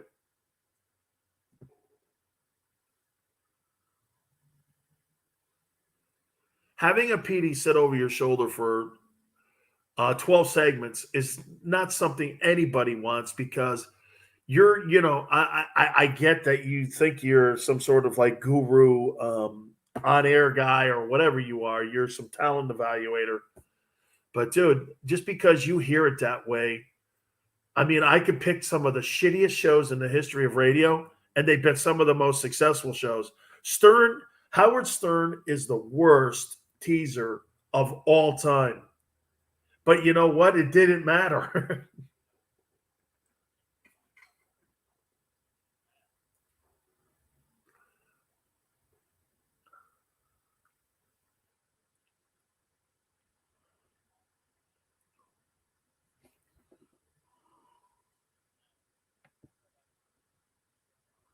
That's not bad, dude.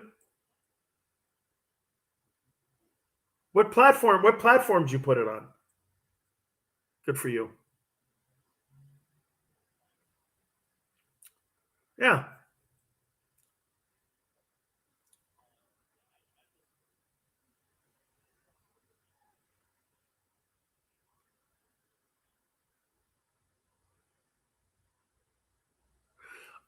On things like that, Chris, sound always wins. The guy presenting the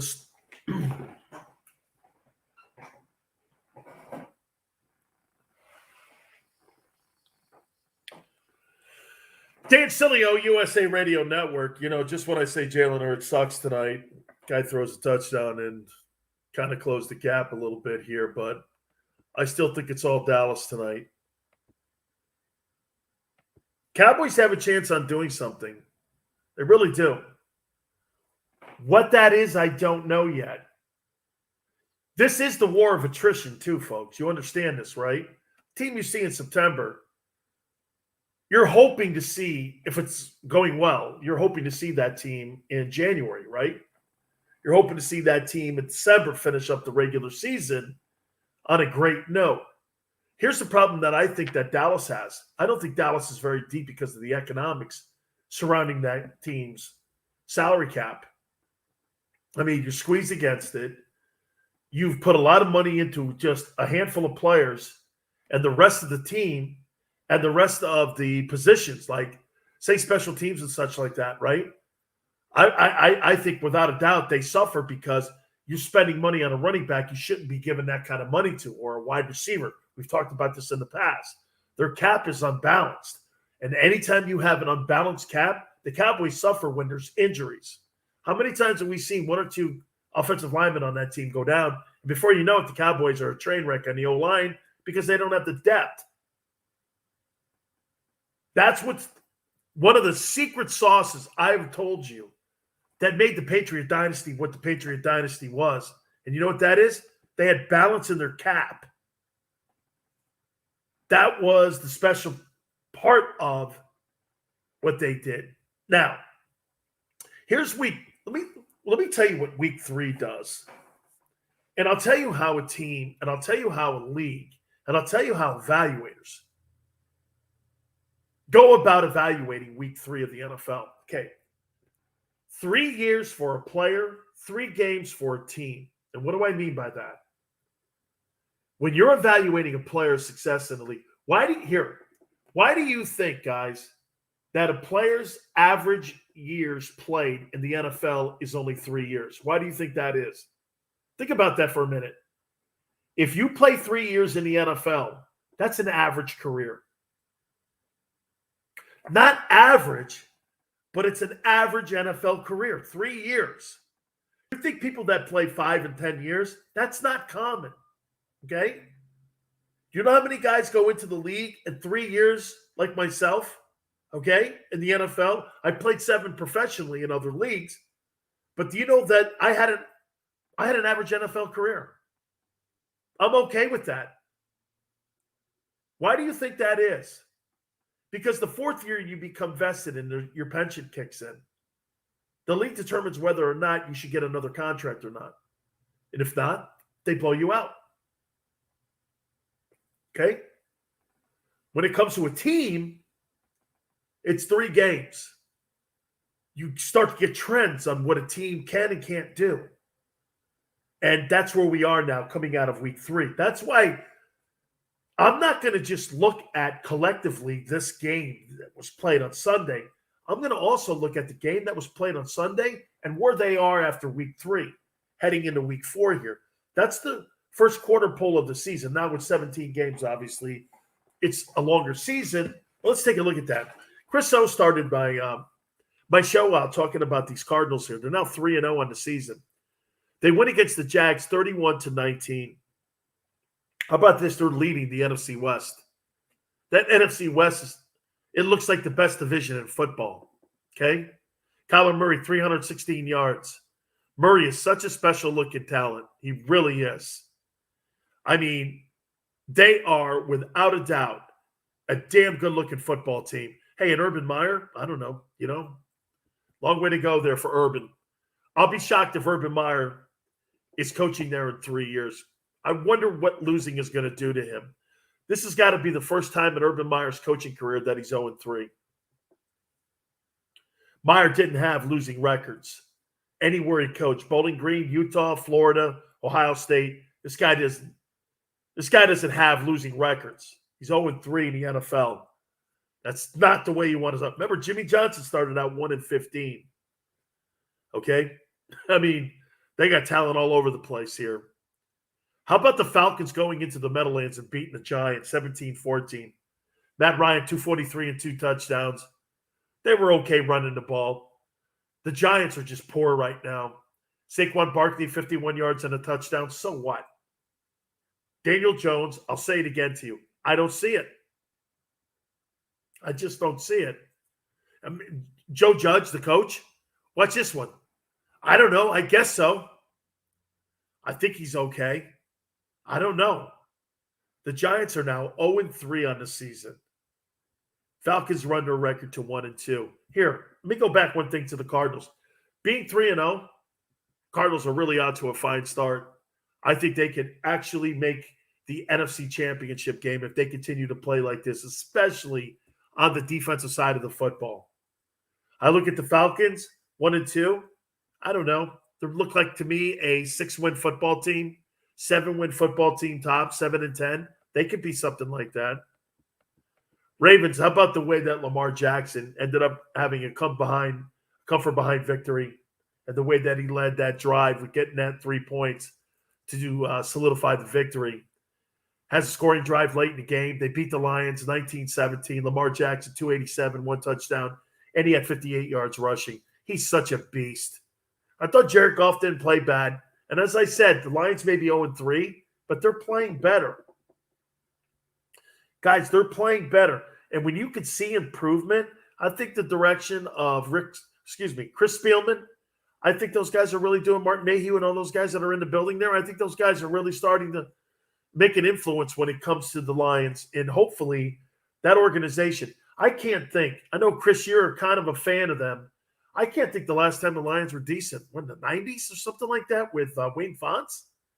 They got to an NFC Championship game against the Redskins. I think it was something like that.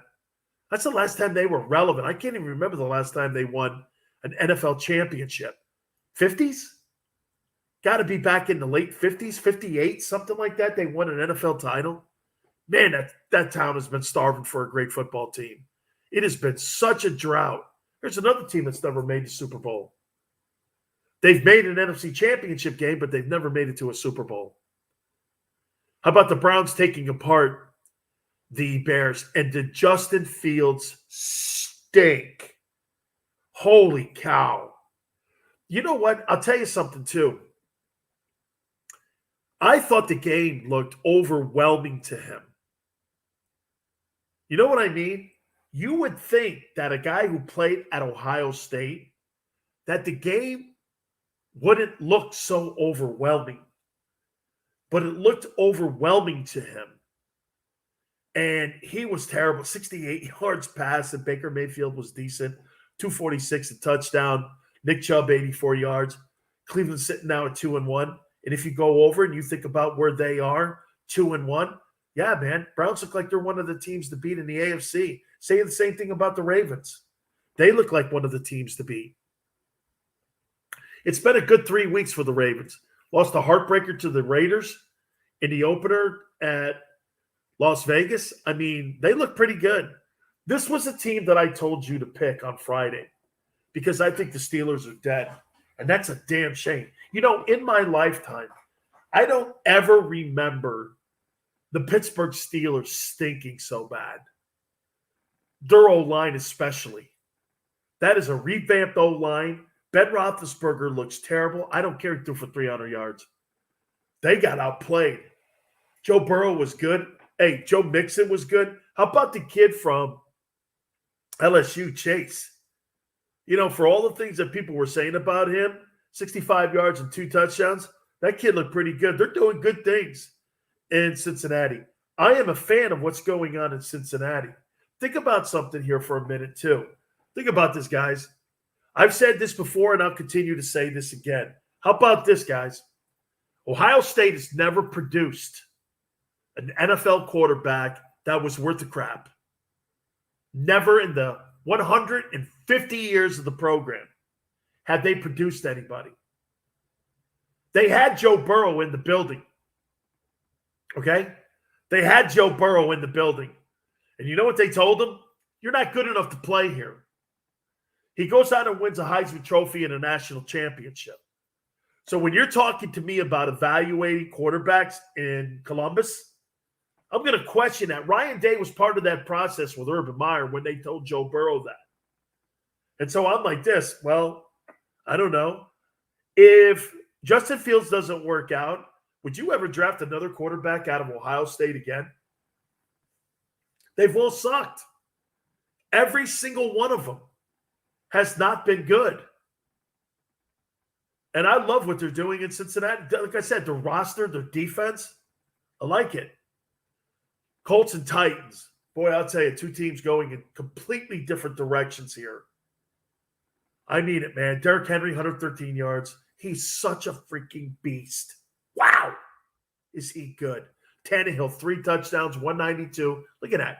Didn't have to throw for 200 yards, and they're beating the doorknobs off of people. Carson Wentz, overthrowing passes. He just looks out of sorts. Honestly, man.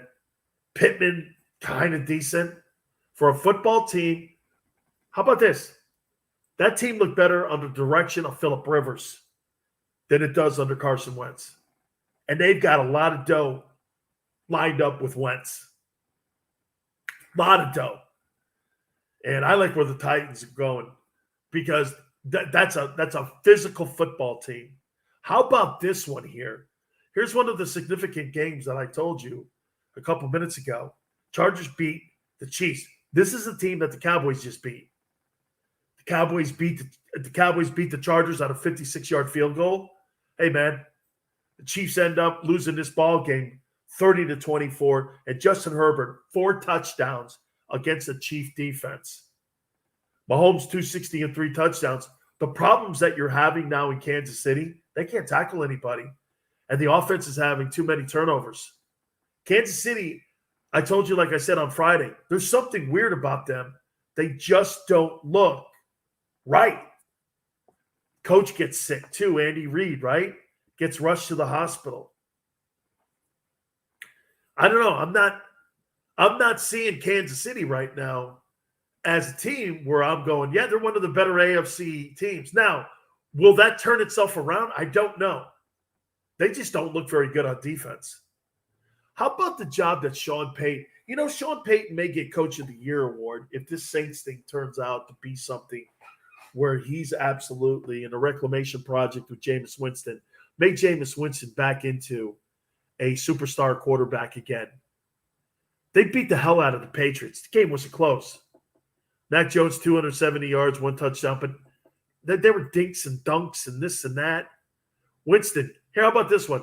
Jameis Winston, 128 yards, 2 touchdowns. Alvin Kamara had about 90 yards rushing, right? Very solid game plan. Kept it simple. You're not asking Jameis. Jameis' biggest issue is turnovers. Saints are 2-1. I feel pretty good about the Saints. I think the Saints are headed in the right direction with Jameis Winston. And you know what this thing may lead to? A contract extension that may pay him $30 million a year. That'd be quite a turnaround from a guy who nobody wanted after the Bucs made it clear they were going after Brady. The Patriots, on the other hand, after 3 games, I don't know. 13 points? Okay. I look at Belichick's Patriots and I say this. I don't know. Right? I don't know.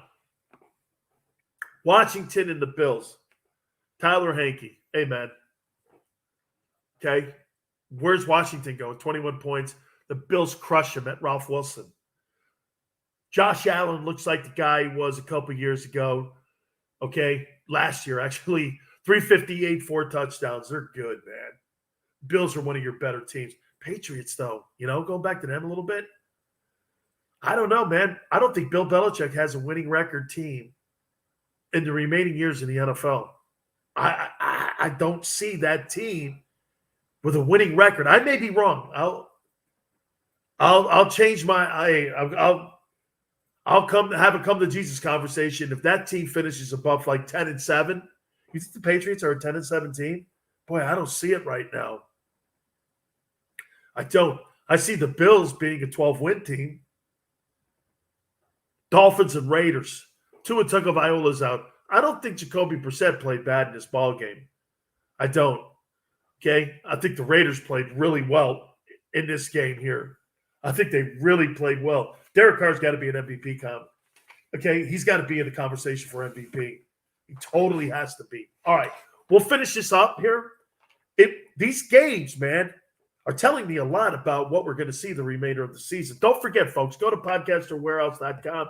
Use the promo code Sileo, S as in Sam, I-L-E-O. That's S as in Sam, I-L-E-O. Shipping is free. You can spend as much as $5 to $5,000. Podcasterwarehouse.com. That's podcasterwarehouse.com. Am I right when I say that? I just don't see the Patriots and Belichick having a winning record the rest of his career as an NFL head coach. Wow. We'll get to the rest of the games. You keep it here on the Dan Sileo Show. Yeah. They're all bumps. I'm not laughing.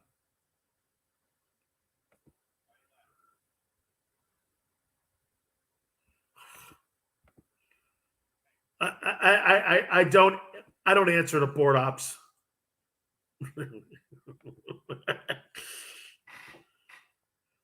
Hey, Chris, let me ask you this. So Tucker Carlson said midget on the air tonight. I mean, you're allowed to do that? Midget. Okay. No, he called a reporter on CNN a midget with a mic. I'd be fired for that.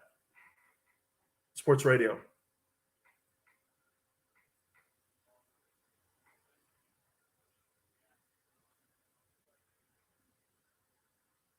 No. I'm talking. Well, I would never say that. I'm just saying. What do you mean? Don't you think? How about cancel culture?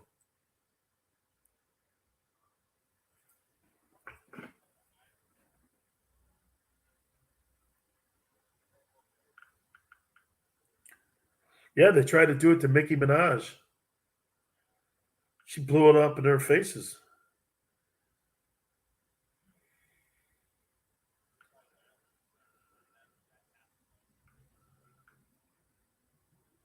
And she is hot.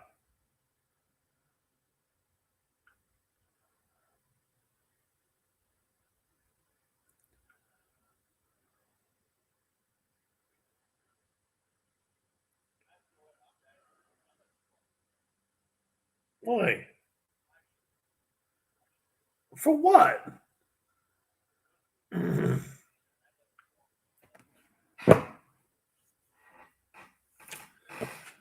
How can I be off the hook after 35 years of being married, dude? I'm never off the hook.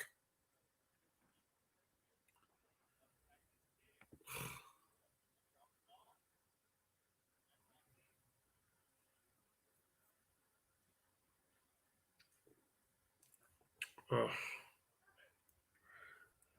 Oh, really? Okay. Well, I don't care. How's that?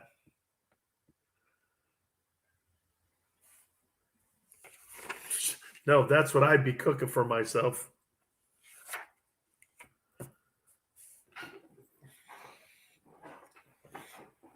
Yeah, kid. That's what I'm having. And by the way, that's not Italian.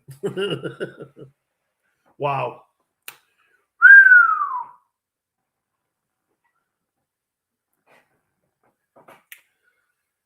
Dan Sileo,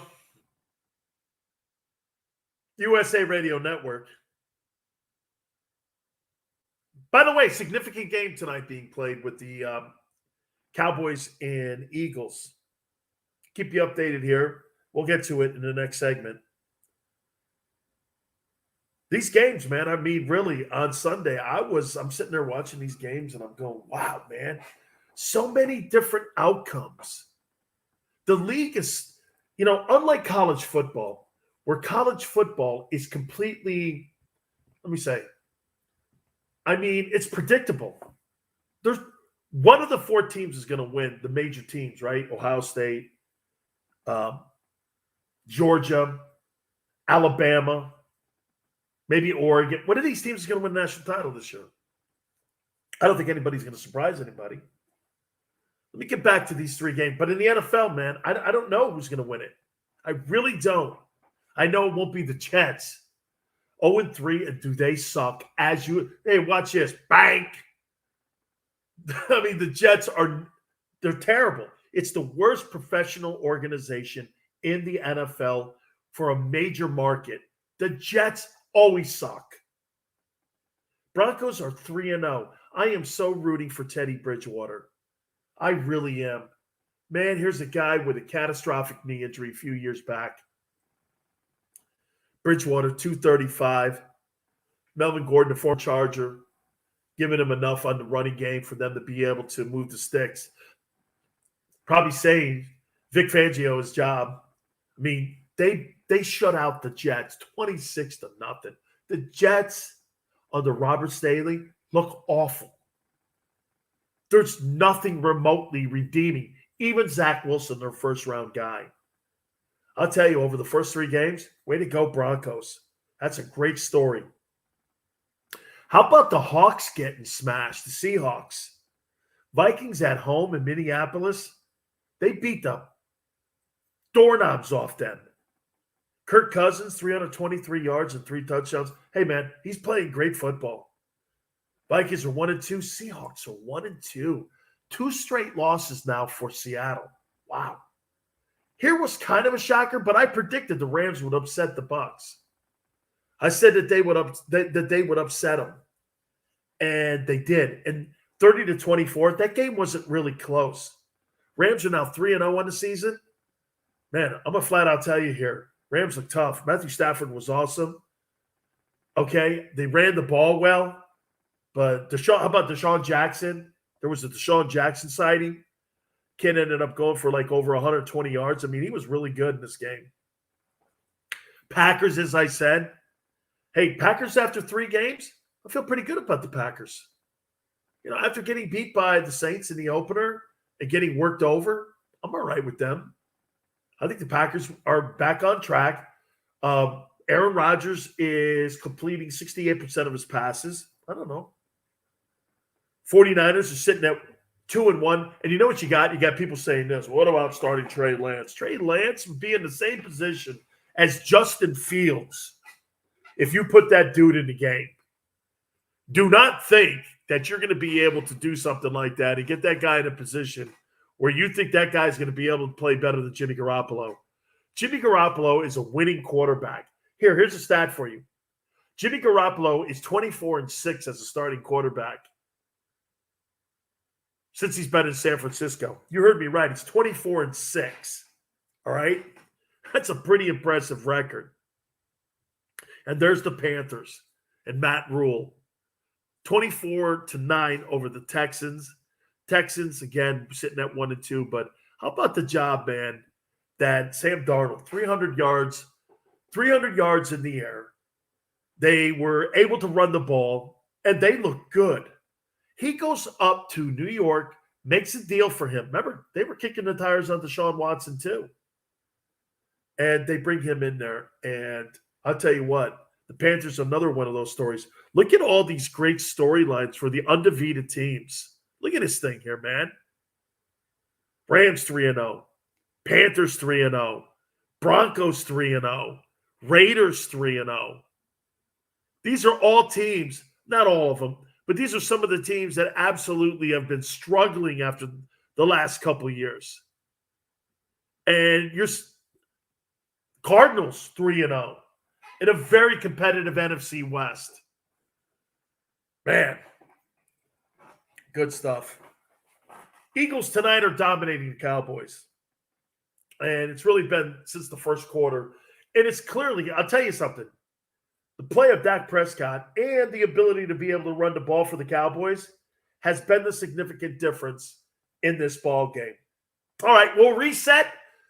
More on this Cowboy-Eagle game. You keep it here on the Dan Sileo Show.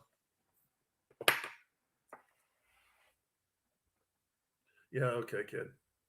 Hey, dude, I've been thinking about you all weekend. Honest to God, I know you. I know you guys. I'm thinking about all you guys though too.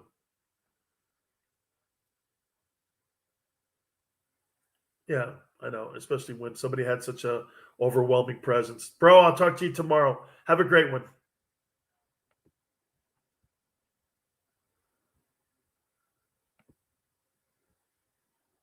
They lost their CEO.